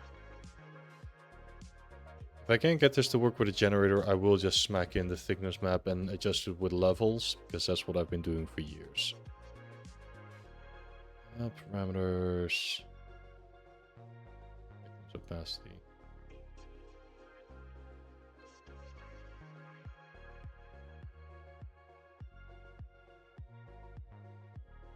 Okay. No. Fine, we'll do it the old way. We are just gonna immediately import our thickness map in here, and we're gonna adjust it with levels. So let's see, for the body, this thickness, import it here. I don't think it's even perceptible like for a human being, but for math it is perceptible. Again, I'll just see, what do I want out of this one? Teeth a little bit more yellow.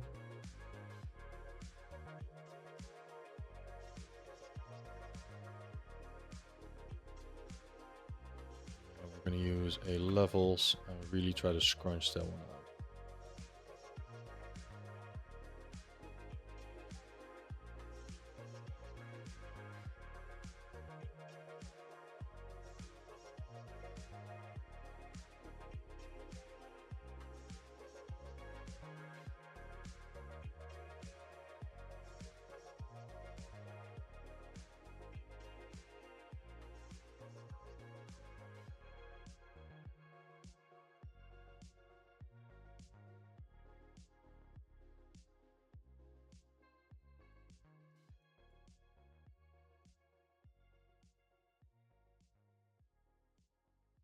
Okay, there we go. That is extremely scuffed. Small businesses, telephone communication is still a kind of groping in the dark. Hello? Hello? Who's this? But now you can overcome all that with the Merlin system from AT&T. It's incredibly easy to use. So if your business isn't running as smoothly as you'd like, say hello to the Merlin system and put an end to AT&T, the right choice. Looks like the gums aren't actually in the right. Oh, it'll probably help if we make the gums red.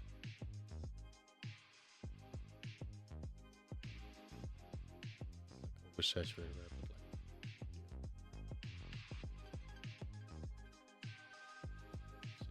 Same as the tongue, maybe.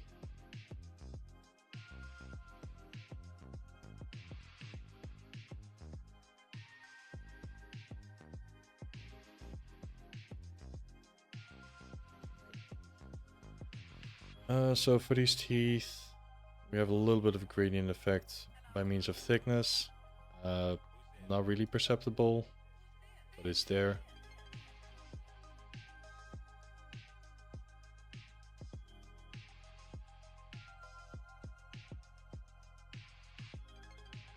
I'll have to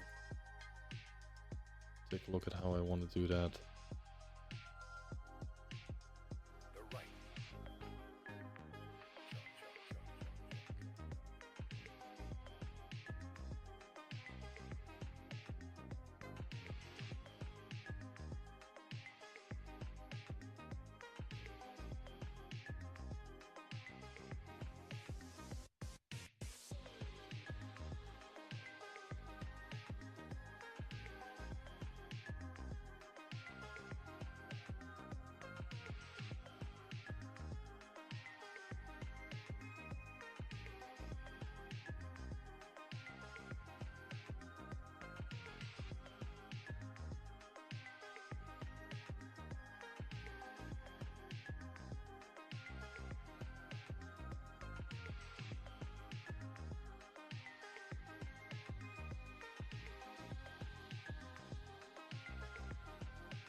you know it's serious when I'm trying to be quiet rather than talking.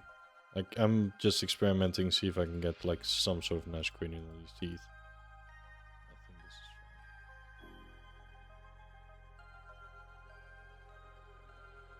So if your business isn't running as smoothly as you'd like, say hello to the Merlin system. Now you can overcome all that gums, with the Merlin system from AT&T. It's incredibly barely easy. visible. It's fine. Also, I should do a mouth interior paint.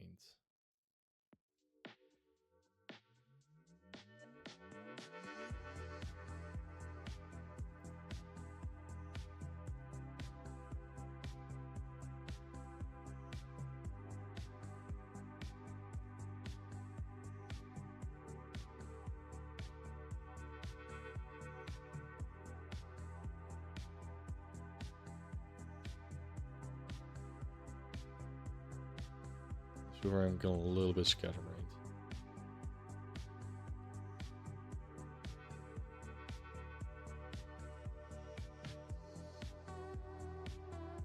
So that the inside of the mouth is red, same as the gums.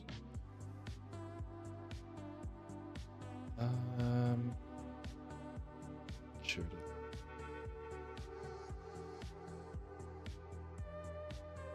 What?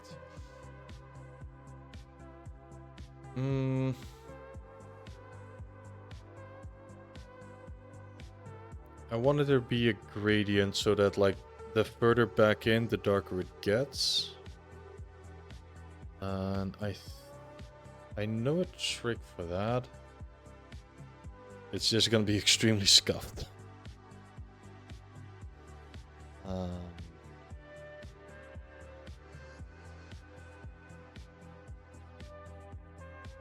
Yeah. Okay. So my theory, the theory that I have, from a side view, I know that the mouth back sits like roughly here. And I would like to have a gradient that goes from the back to the front. The further the back goes, the darker the gradient has to be.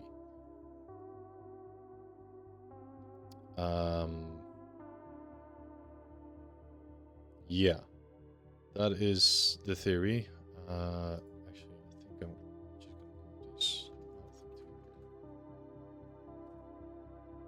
I want to make sure that this paint sits in the group mask.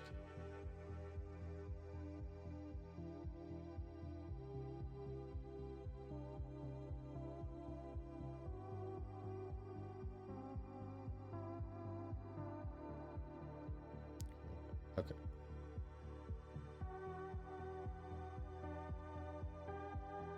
So what I did here is I created a group inside of a group, which is fine. And now the mouth interior is going to have several layers in it. This is going to be the base diffuse. Now I'm going to need a gradient. Set this one to dark. This gradient is going to get a black mask. Paint with a gradient. It's just super scuffed. And this gradient we are gonna set to world space, planar projection.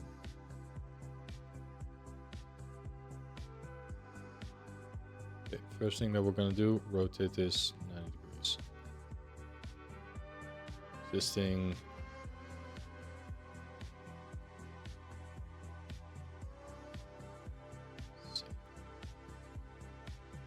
I'm gonna keep it on the full face first. I need to know in which direction this is going to go. Run like this. Because now we're kind of creating, yeah, this is almost like a Z depth filter. If I were to now put this in here, let me change the contrast a little bit. Yeah, you can see here that in the back of the throat it's getting darker. Which will help sell the idea of like, oh yeah, it has depth.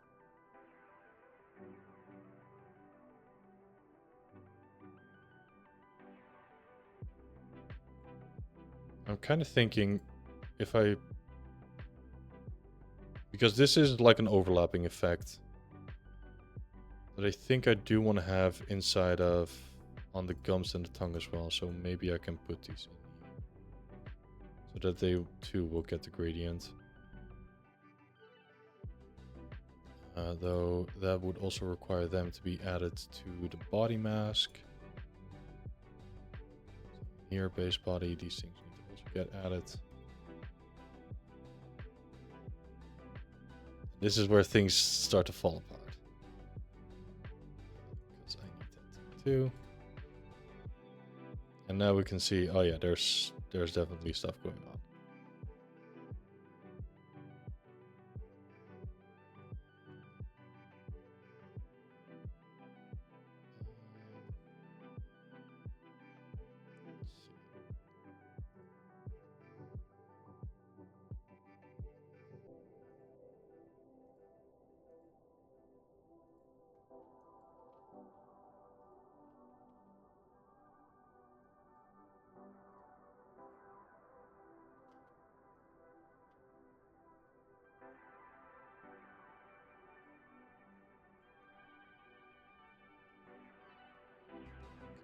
Get rid of all of this gums.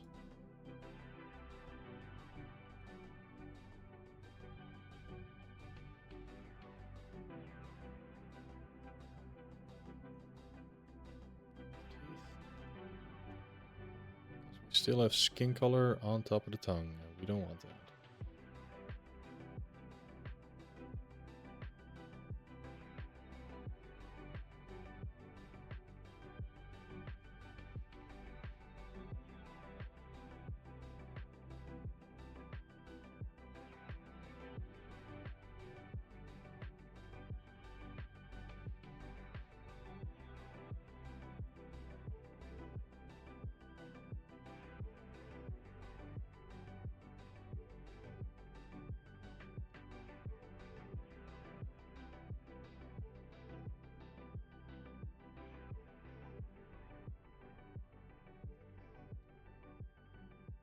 Now, so we did some reorganization, and now this gradient is being applied to everything that is inside of the mouth, so including the gums, so we'll get a better blend.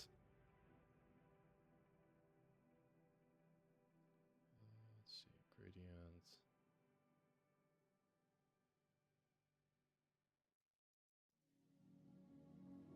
Yeah, and the tongue. Can we zoom out?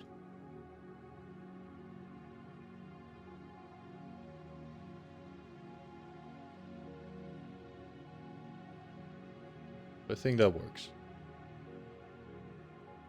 Right. Let's see. So the gums, fine. The tongue. Tongue has a little bit of. Is it? There's a little bit of shape to it. A little bit of curvature. Okay, fine. We'll add a little bit of shape to the tongue. We have base diffuse. Don't feel the need to break that up.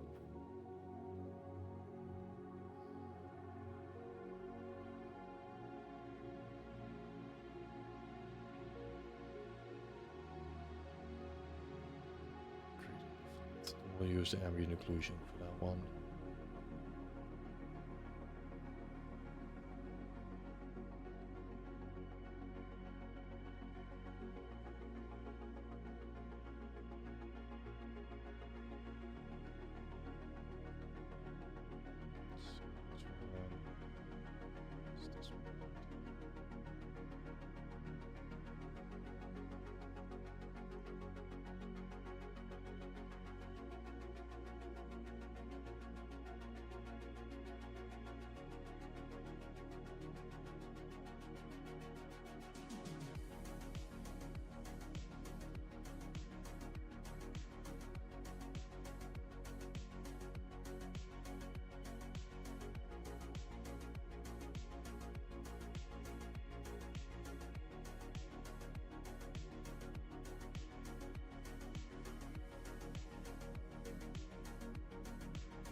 A little bit of extra shadow that odds are you're never going to be able to see.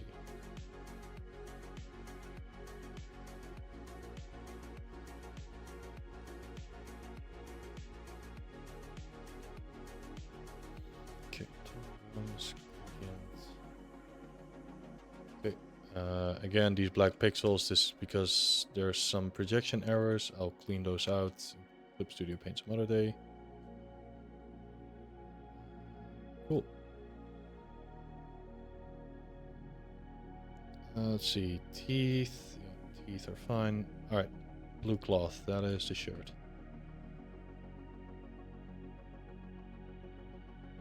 Looking at this shirt, okay, this is where we're gonna start getting a lot more curvature effects into things to get that painterly look. For base diffuse. This effect.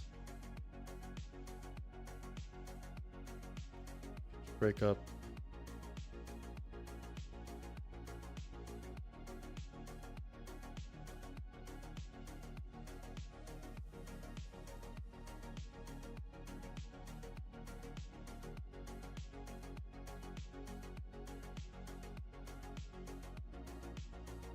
Hey there, Brianator. Welcome on in.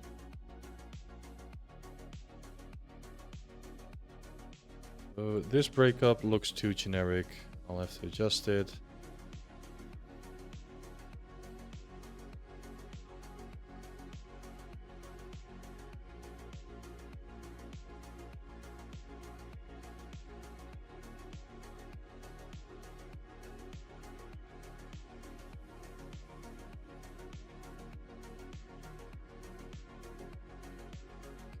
Better.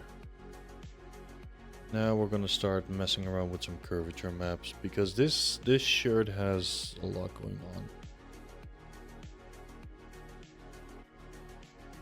on. So yeah, we're gonna try to do a combination of things like this where we have our fake light and fake shadow directly on top of the shirt.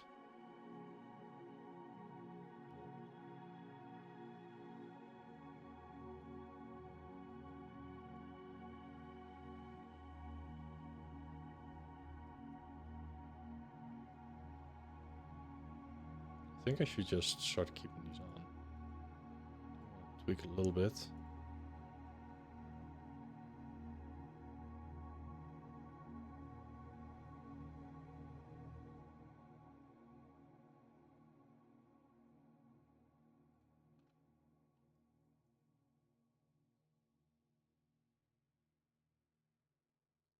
Right. Attenuation is of how far does it go from top to bottom. Okay, so we keep these on. With this one inside the shirt itself, curvature.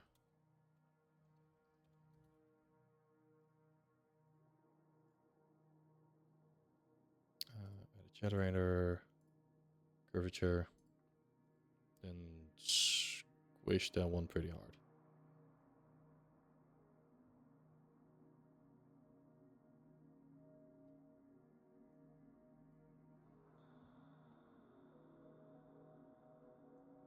Really, so I get those edges in. So that's the only thing I want for this one. Set it to something like soft light.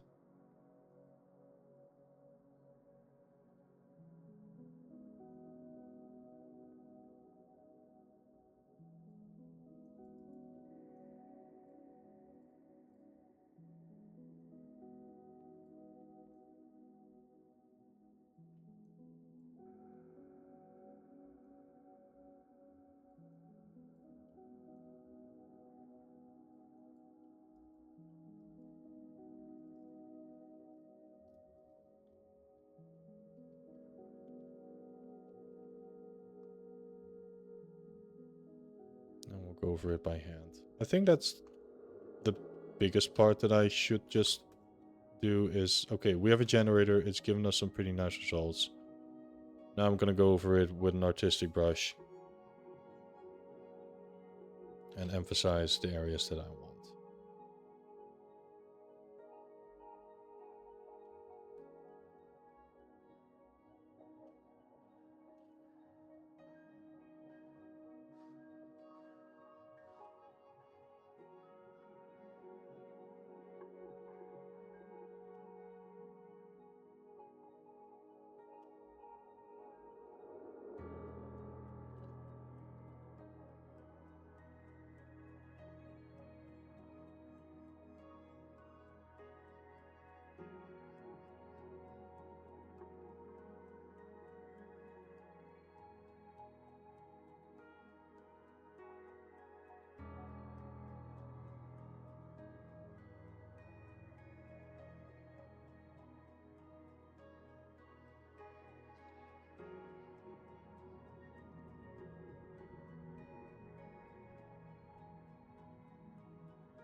especially here in the armpit where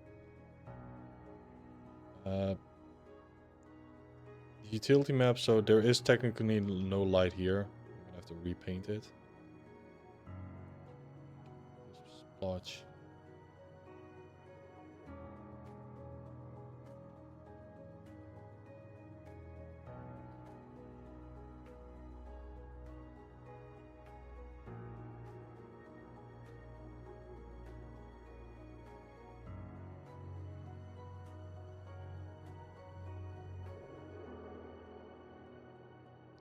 This is not a problem because this is underneath the pauldron.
Okay, that adds a lot. I'm happy with that one. Also do the same for the gloves because that's the same cloth.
Shoulder cloth, we'll do the same.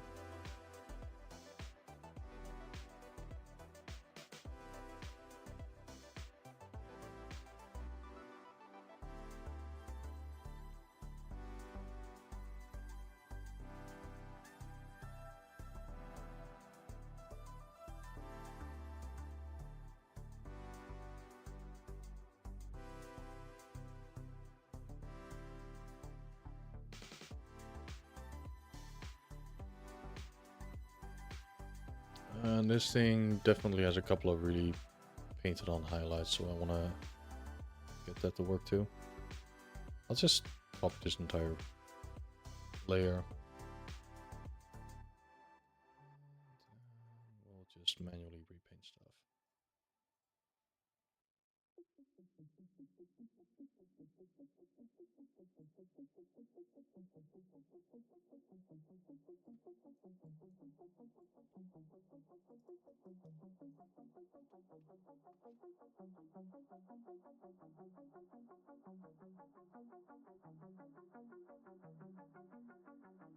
So I think this thing should also be leather-ish. Let's see if we can give it some really brazen highlights.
The pants. The pants are absolutely going to be a thing because this character has a lot of text also squiggled on there.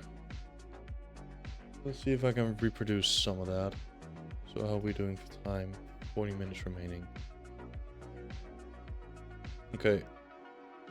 So I'm looking at this and okay, so the way I think is we still have a diffuse, like we have the fabric itself.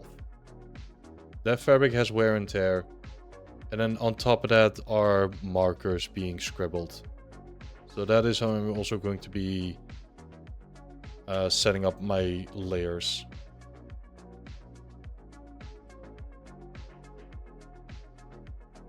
Let me also organize all these. So I tend to, things I've already touched, I tend to make orange just so I know, okay, this is still in progress. Blue is questionable. Later on, if it's like I'm done with this, I'll set it to green just so I have like reminders to myself of, okay, back then I finished this one. Do I still agree with this? Yeah or nay?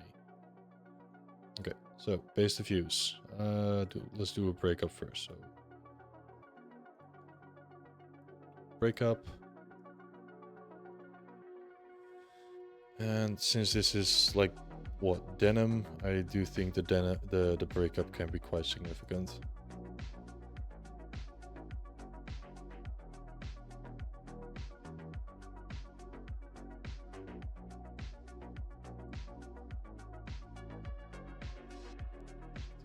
Colors.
This curvature is probably going to look scuffed because this is very much... Yeah. This thing is a very hard curvature. Do Smooth it out a little bit.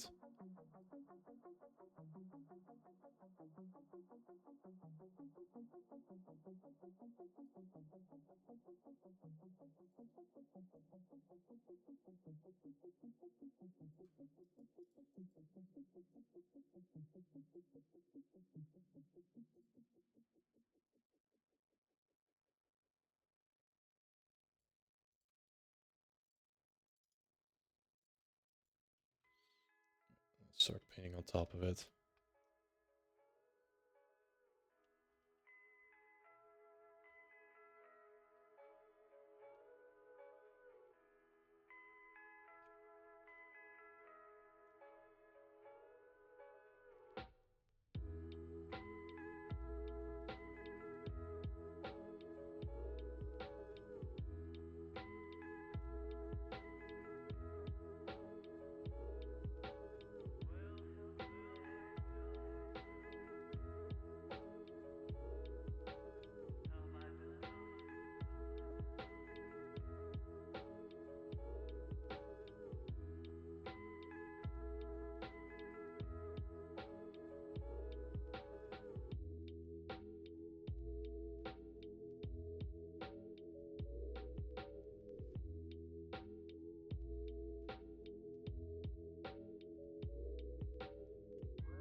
This character, we have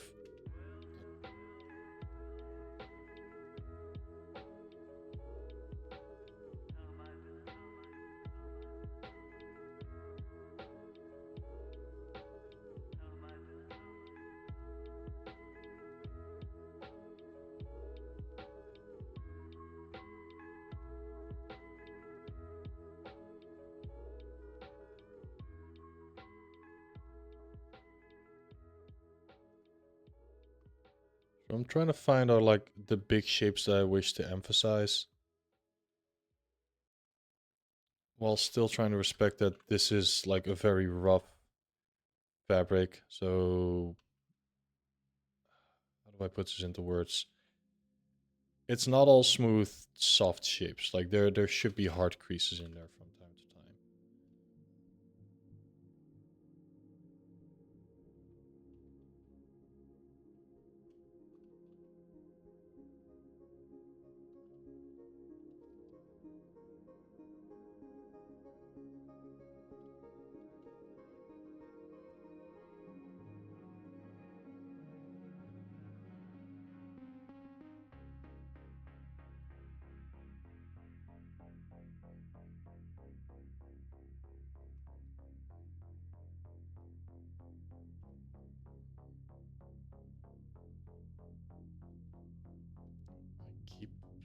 I keep pressing C rather than X. That is change channels rather than invert brush.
Hey Blur, welcome on in.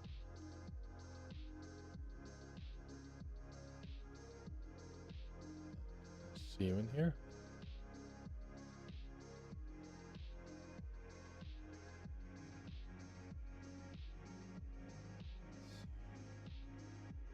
Yeah, currently, okay, so I think this is a nice base to work from.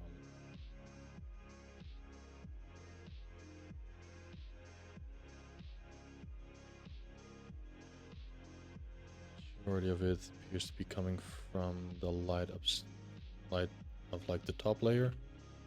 That's fine.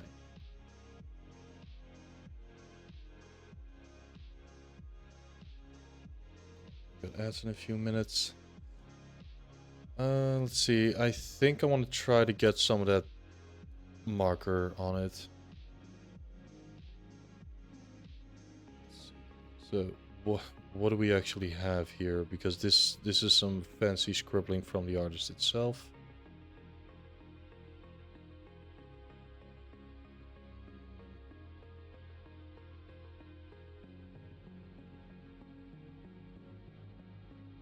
Let's see. Okay.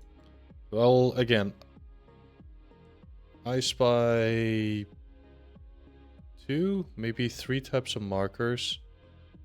Let's start with 2. So let's see, we'll do red marker.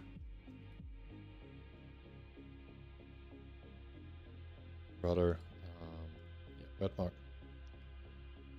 That needs to be fill layer.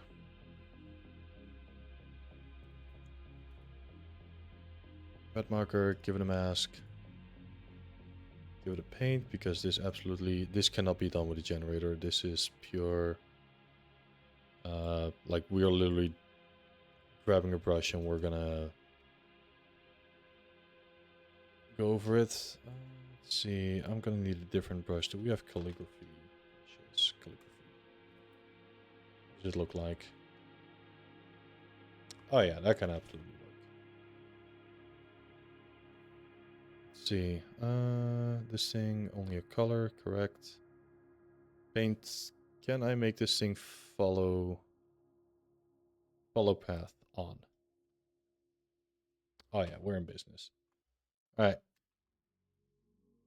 Again, looking at the concept art. Let's see, what do we have? We have a little heart on the butt. That's cute. Okay, maybe not set it to follow path.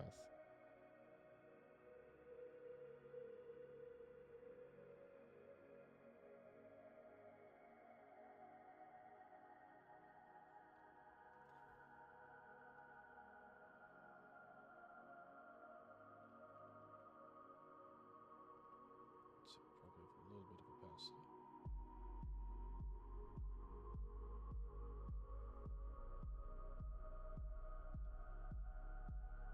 Trying to imitate someone else's squiggles. That's fun. Let's see.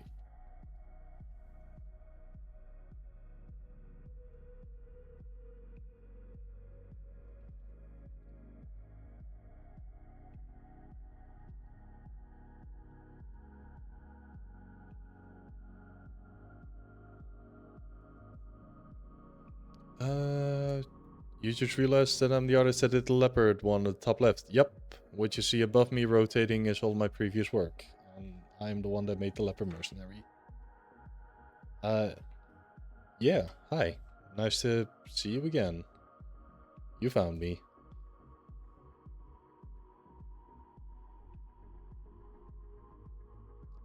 Let's see.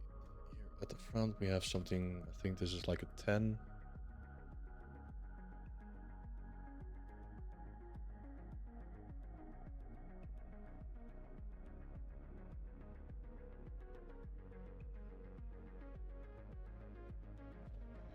Scribbles.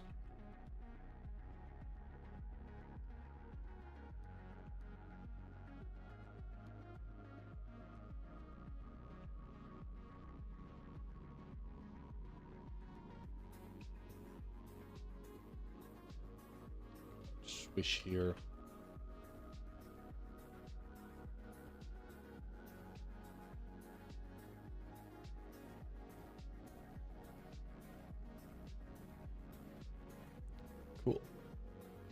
So the marker is pretty opaque. However, the other texts appear to be more faded. So first up, we are also the red markers on top. So gonna make sure that that is actually in there, and then we'll put like faded marker. Black mask, paint. Color pick. Choose this one. I think. Nope, that one has lighting information. Because I literally can't see what type of color this is. Great. And then we'll just paint and go to town again. So this one is a lot more chaotic. Can I... Okay, pencil resolution. This is a lot more faded.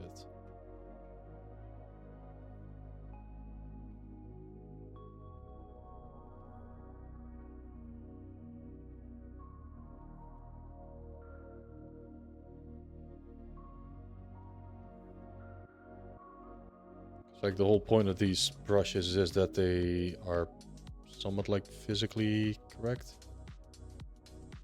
Make it really wet. What happens then?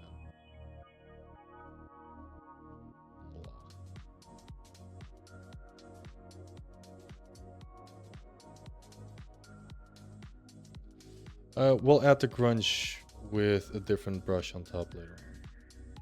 For now, we scribble.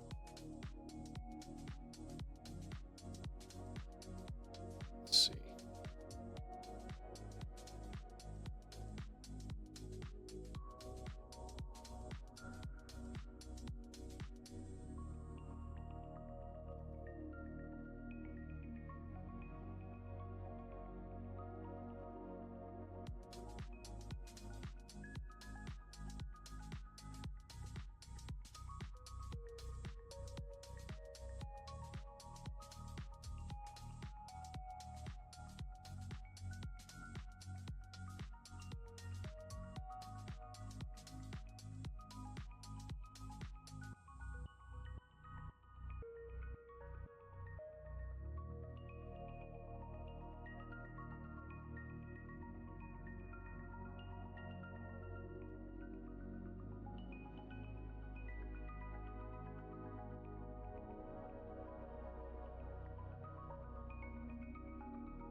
Yeah, trying to match other person's scribbles. A lot more difficult than...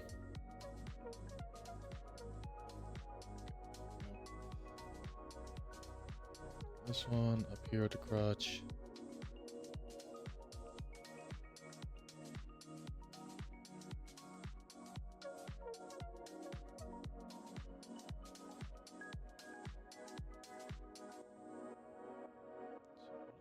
Here, huge marker here.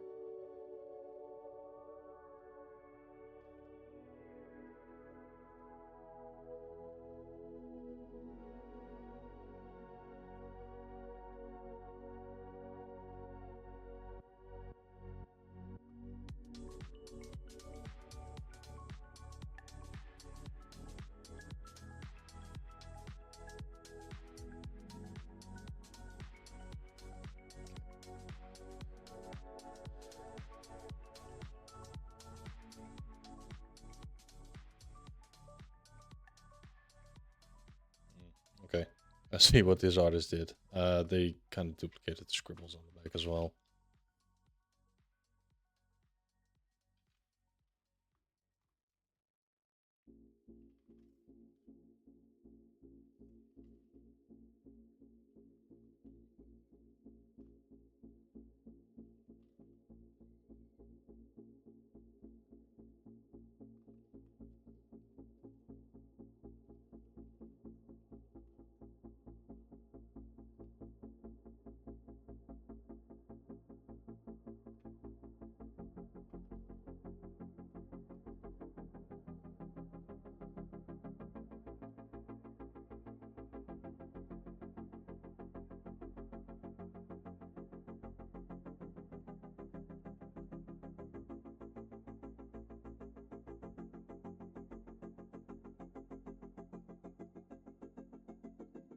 Okay, now we just need to make them look a little bit more faded.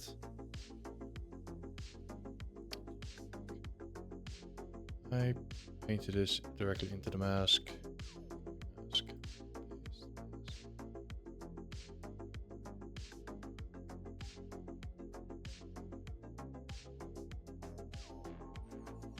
Okay. Oh, that's unfortunate, but I'm not going to redo that. Okay, so we'll just paint directly into the mask. I was afraid this was going to happen. Just, let's see, give me a dirt brush. Charcoal? Just so I can fade them out a little bit, because now they're all perfectly opaque. I have some blending.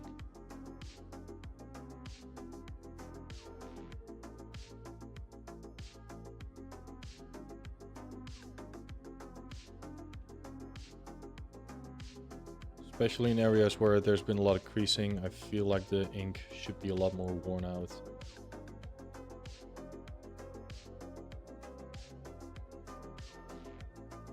Like, thinking about, okay, this is a piece of cloth, it moves.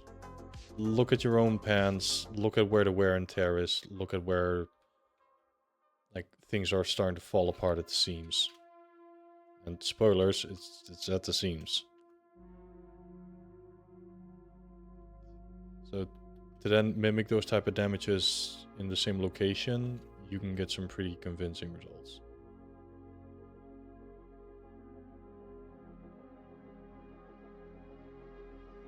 Here where there's like a little indentation so the ink wouldn't be able to get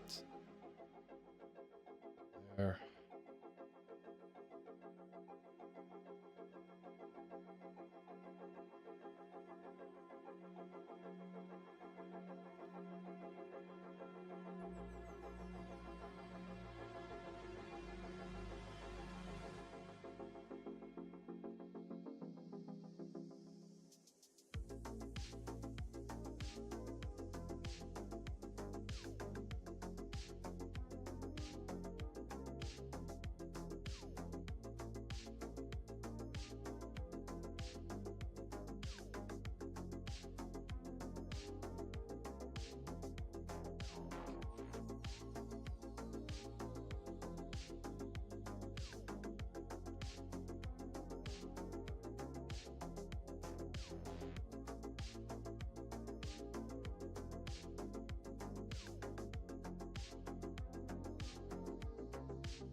What else do we have?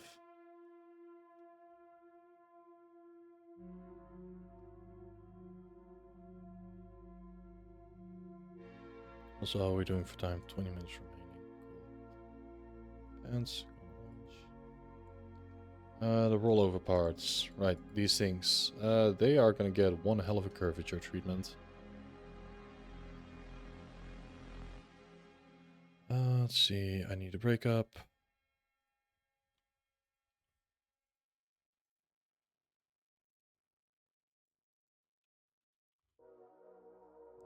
That is far too extreme. Also the wrong color.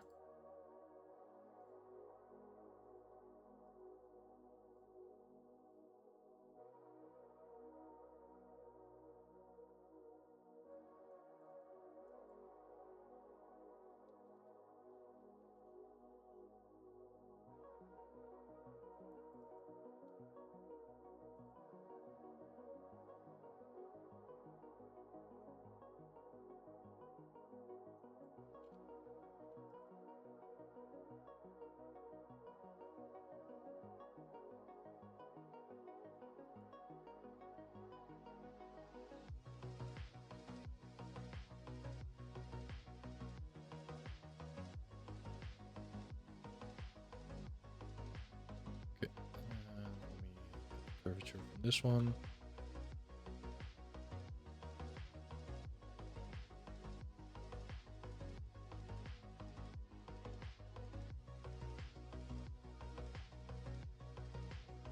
The curvature to be darker on this one.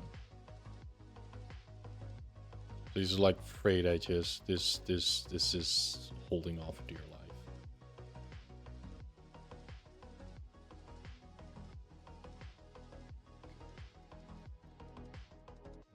Paint some more on it.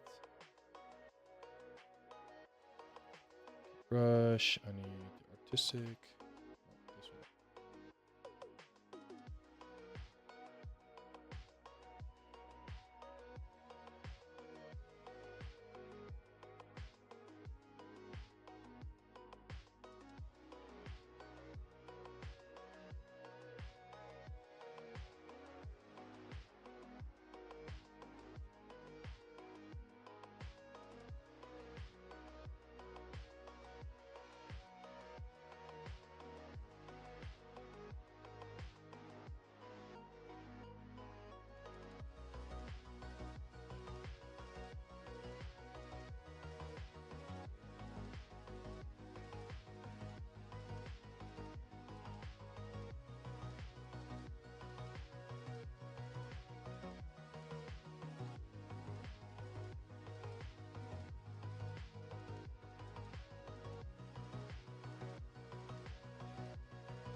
Because I do feel like these have gotten too bright, so let me just change the diffuse a little bit, darken it a little bit.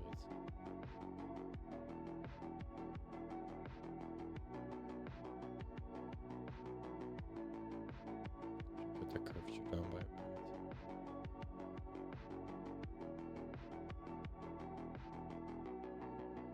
bit. Okay, so now we're back at looking generic, so that diffuse breakup is too much.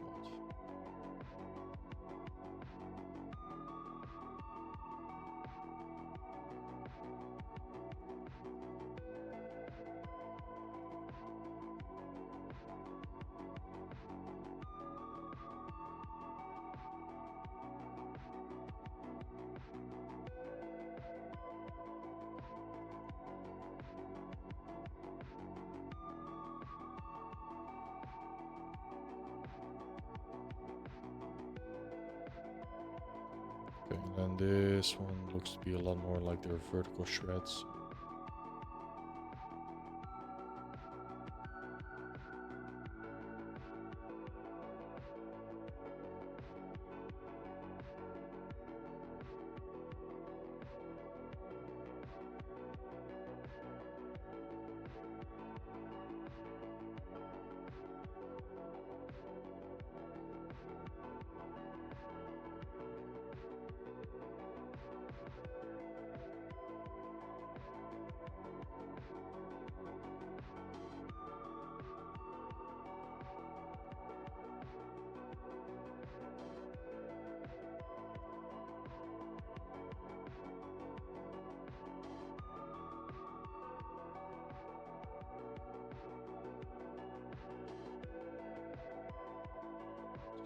Trying to push in darker colors and brighter colors, get some height in there.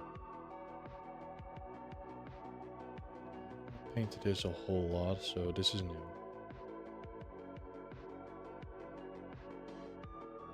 I think so far we're making some really good progress.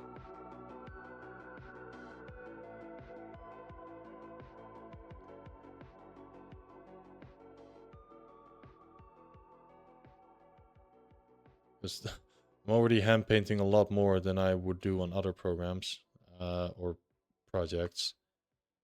That leopard mercenary, the vast majority of it is done with generators, and yeah, I think that's why it looks very sterile. There's this.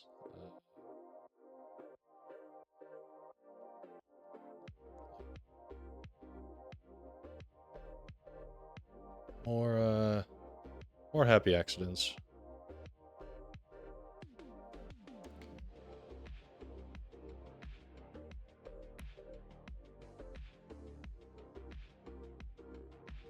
This patch. This one can be done with a curvature fix. Emboss those edges a little bit.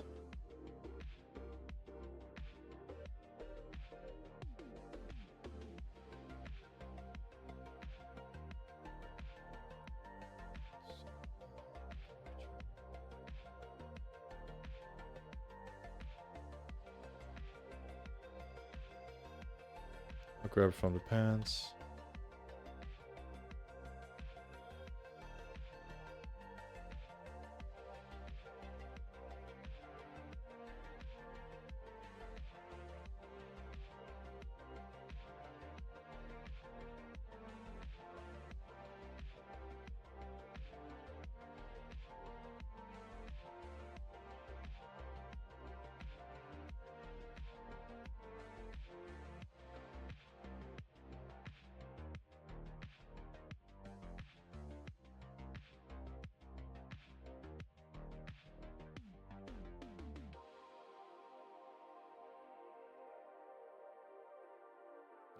Save. These autosaves are getting slightly scary because we are now so many layers in, and this isn't even the entire character yet. This is gonna be great once we actually get to the everything is painted part, and then some.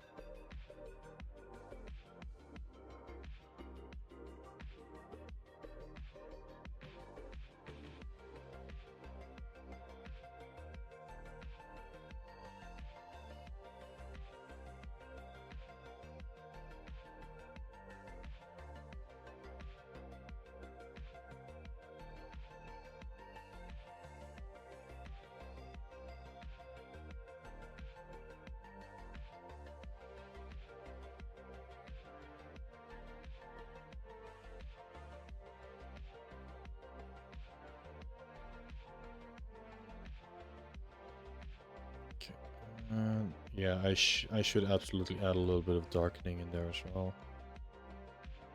Let's see, what's the ambient occlusion look for this? Oh yeah, we're absolutely using ambient occlusion on this guy.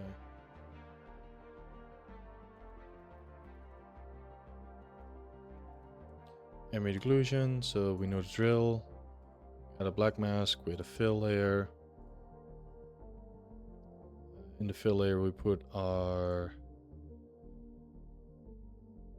ambient occlusion. We set it to multiply. With the levels we invert it.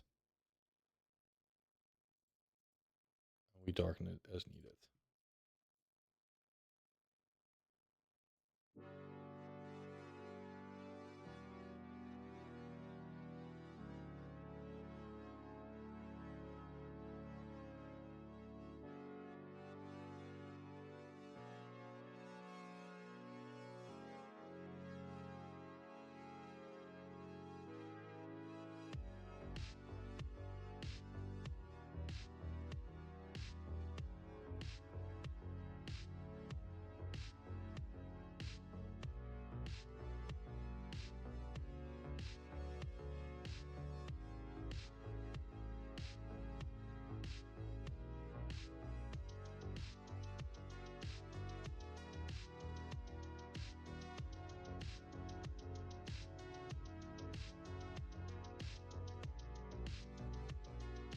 A bit more of that painted effect.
Hey, Elianos.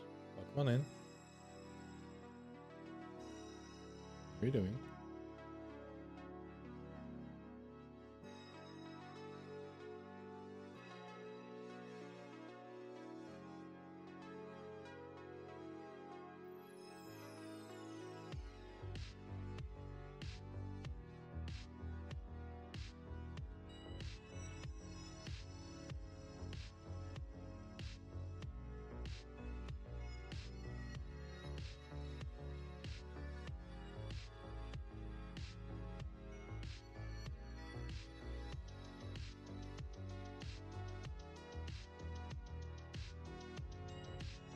You're in Canada visiting family at the moment. Oh, nice. Visiting family is always fun. I'm doing well enough. We're going over here.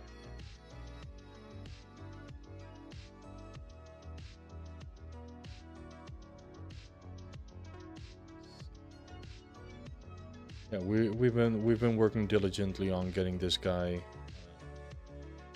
textured up. I can't really do a before and after on this one because we're now so many layers deep. But we're getting there.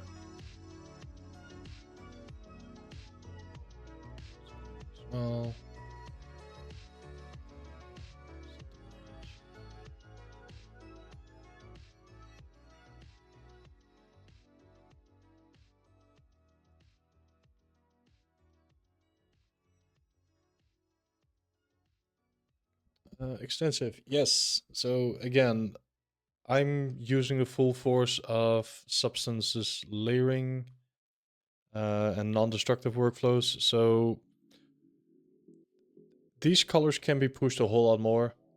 Though for that, I will need someone who's not colorblind to sit next to me and tell me, oh yeah, that color, boost it a little bit. That one, like tweak it in. Yeah.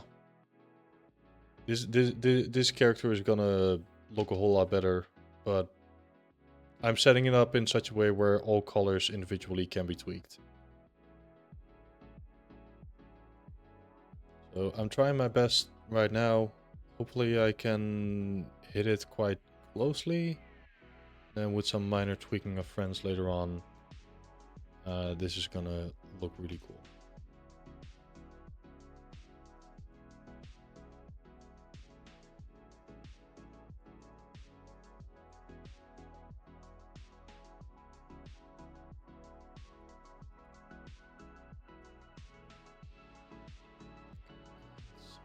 We got the stitches.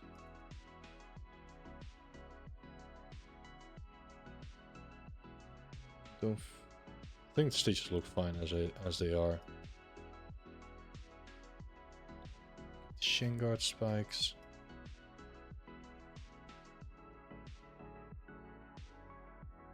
Oh, those little buggers. Yeah. Also, speaking of planning out your meshes, these things are going to be metal. I think this, well, okay, these and like the little studs down here, these are the only metal parts in the entire texture map. So this entire 4K texture is going to have a few pixels worth of metallic information. That is most likely going to cause an issue performance-wise. So I could have done a little bit better planning on that to make sure that everything that is metal is in one texture and that one texture just doesn't require a metal channel at all, and optimize it a little bit. But it's fine. Okay, let's see. These things, I think these are actually also supposed to be gold. So hop over to the Bard accessories. We'll grab this one and we'll just instantiate this one to the body as well.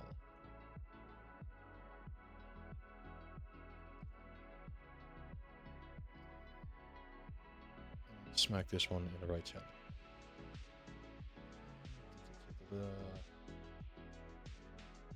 Guard spikes. Yeah, that's fine.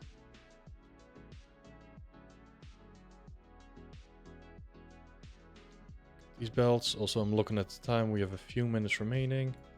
And I think if I were to turn these on as well. These elements that don't have any shadow information in them whatsoever versus seeing things that has gotten their first pass already. We're getting there. I feel confident in this. I feel happy. Let's see. Oh wait, also I completely forgot that this guy has like a lower what do you call it? Like, what is that? Abdomen? Abdomen tattoo? Okay. I want to try something because this thing has I wonder if you can warp. Well, you can warp.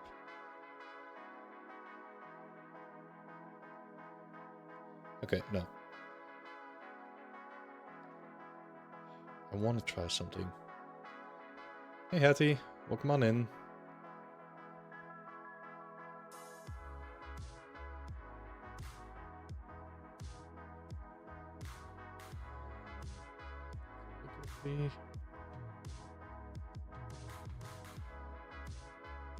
I keep forgetting the name of it, but there is a text here.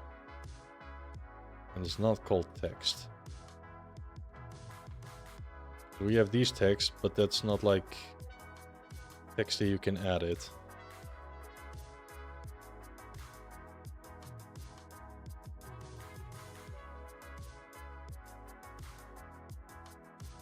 Ribbon material.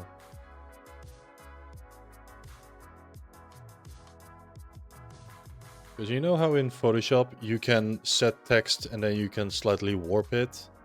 I want to see if I can get that to go with the word piece that this guy has on his... yeah, I hope you can see it, but it's there. Lower abdomen, there is the word piece over there. Well, I could just paint it. It'll probably be less time. I also want to showcase the... oh, fine, I'll Google it. Substance painter, custom... because I keep forgetting the word...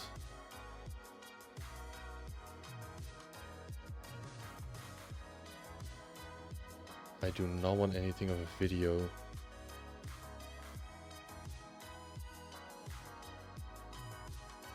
Okay, you know what? Fine.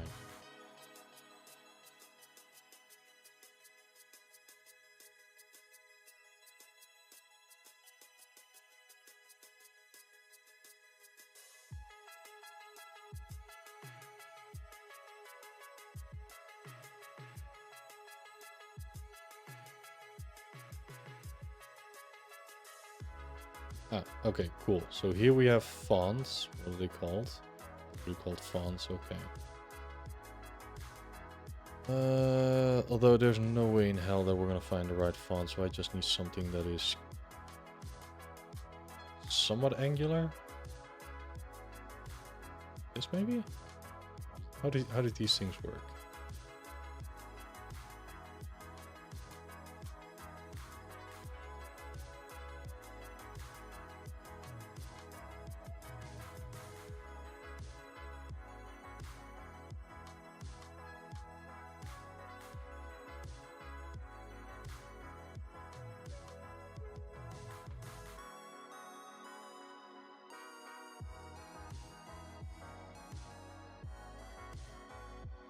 Tracks.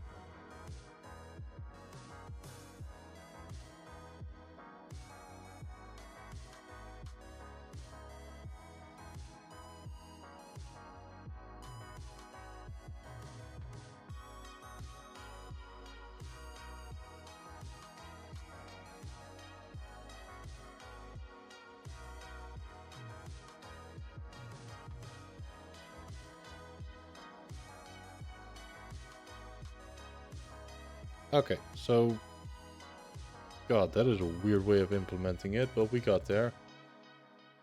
So we now have lorem ipsum. Alright, we love lorem ipsum. Can I change this to this letter type? I sure can. Alright, let's lorem ipsum this up. First up, repeat, none.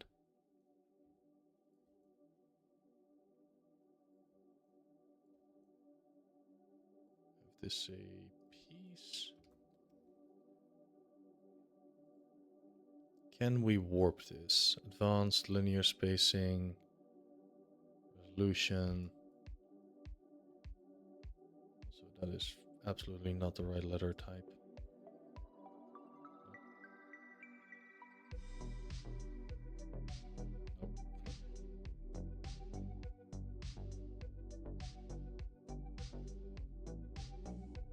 Okay, unless I have someone who knows fonts from the top of their mind and like knows which font type that this character has written on their abdomen, I don't think I'm gonna be able to find this, and I'm gonna have to just do this one by hand.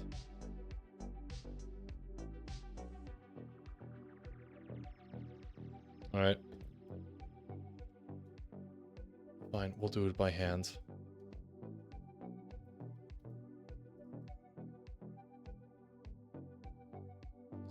Let's see what would have happened if I chose to become a tattoo artist.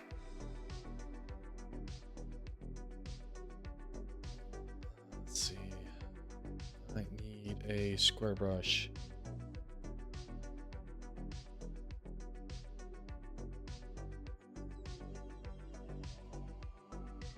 Calligraphy, print. Graph inker?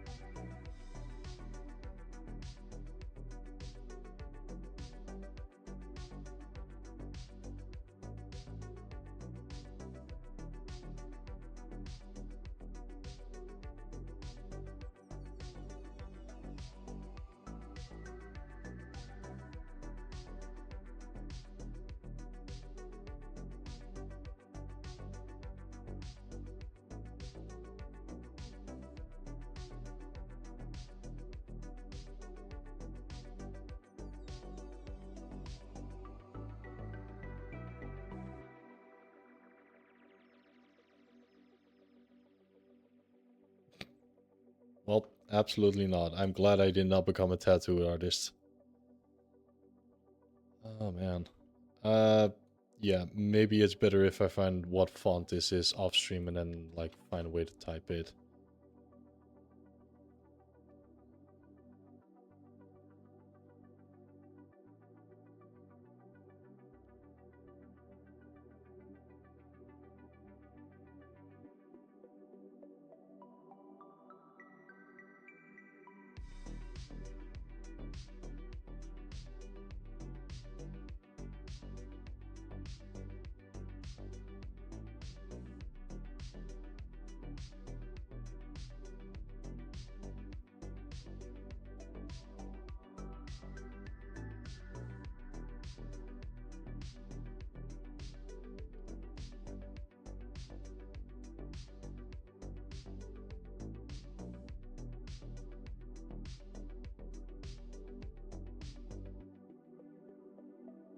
It's a good thing that I can just add and subtract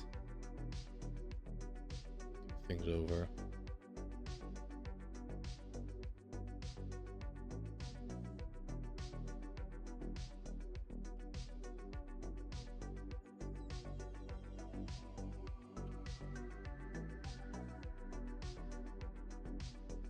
What I can do is draw that scar in. After that, I think we're gonna call it scar. Okay, because this one I can fake. Let's see. I would like black mask. We're gonna add a fill layer, and we're just gonna alpha this.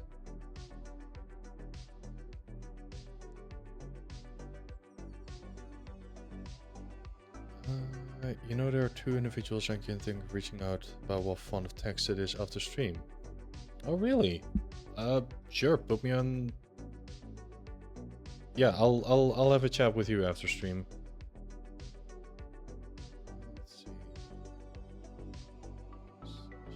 Should be easy enough to actually just paint in. Yeah, if I were, I look at it and I recognize the font a little bit, and these days there's plenty of tools to like look up, look up fonts. I'm fairly certain we can figure this one out quite easily.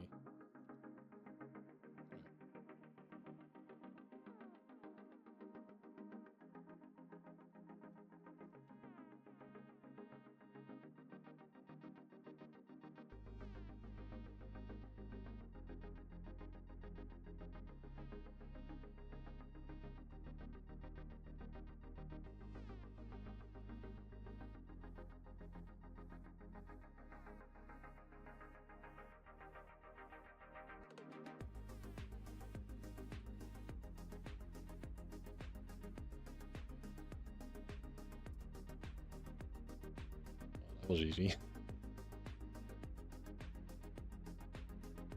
Done scars in the past and they always give me a lot more issues. The fact that this one's playing nice is surprising.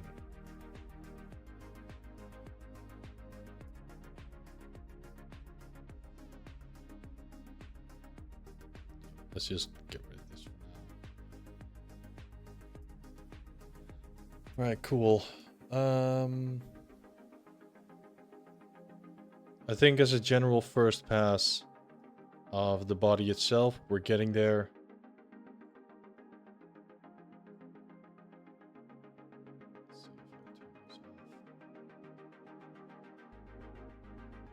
Yeah, I think we're on the right direction of making this character look pretty kick-ass. So we're gonna keep going, but I will have to wait until next week. We're at the 3 hour and 50-minute mark. So I gotta go get some dinner. Let me save this one, and I'm gonna see who we can raid out into.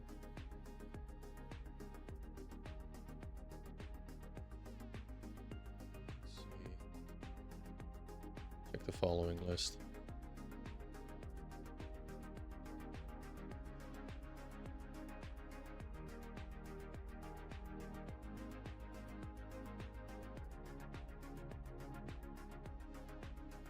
Okay, we haven't said hi to Volpin in a while, so we're gonna say hi to Volpin.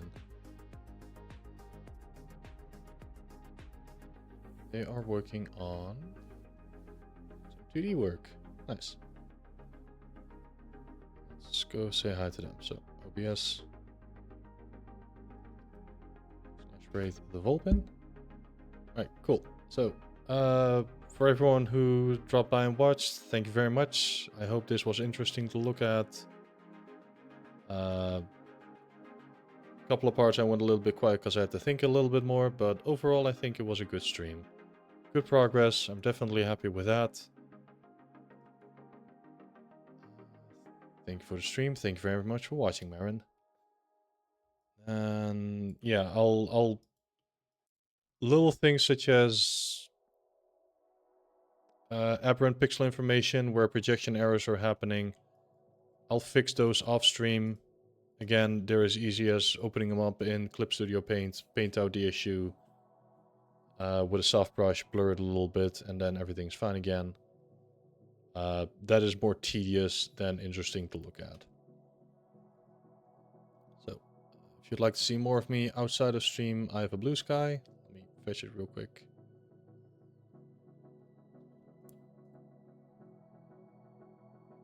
You can find me over here. And other than that, I need a raid message, which is going to be Cozy Vibes.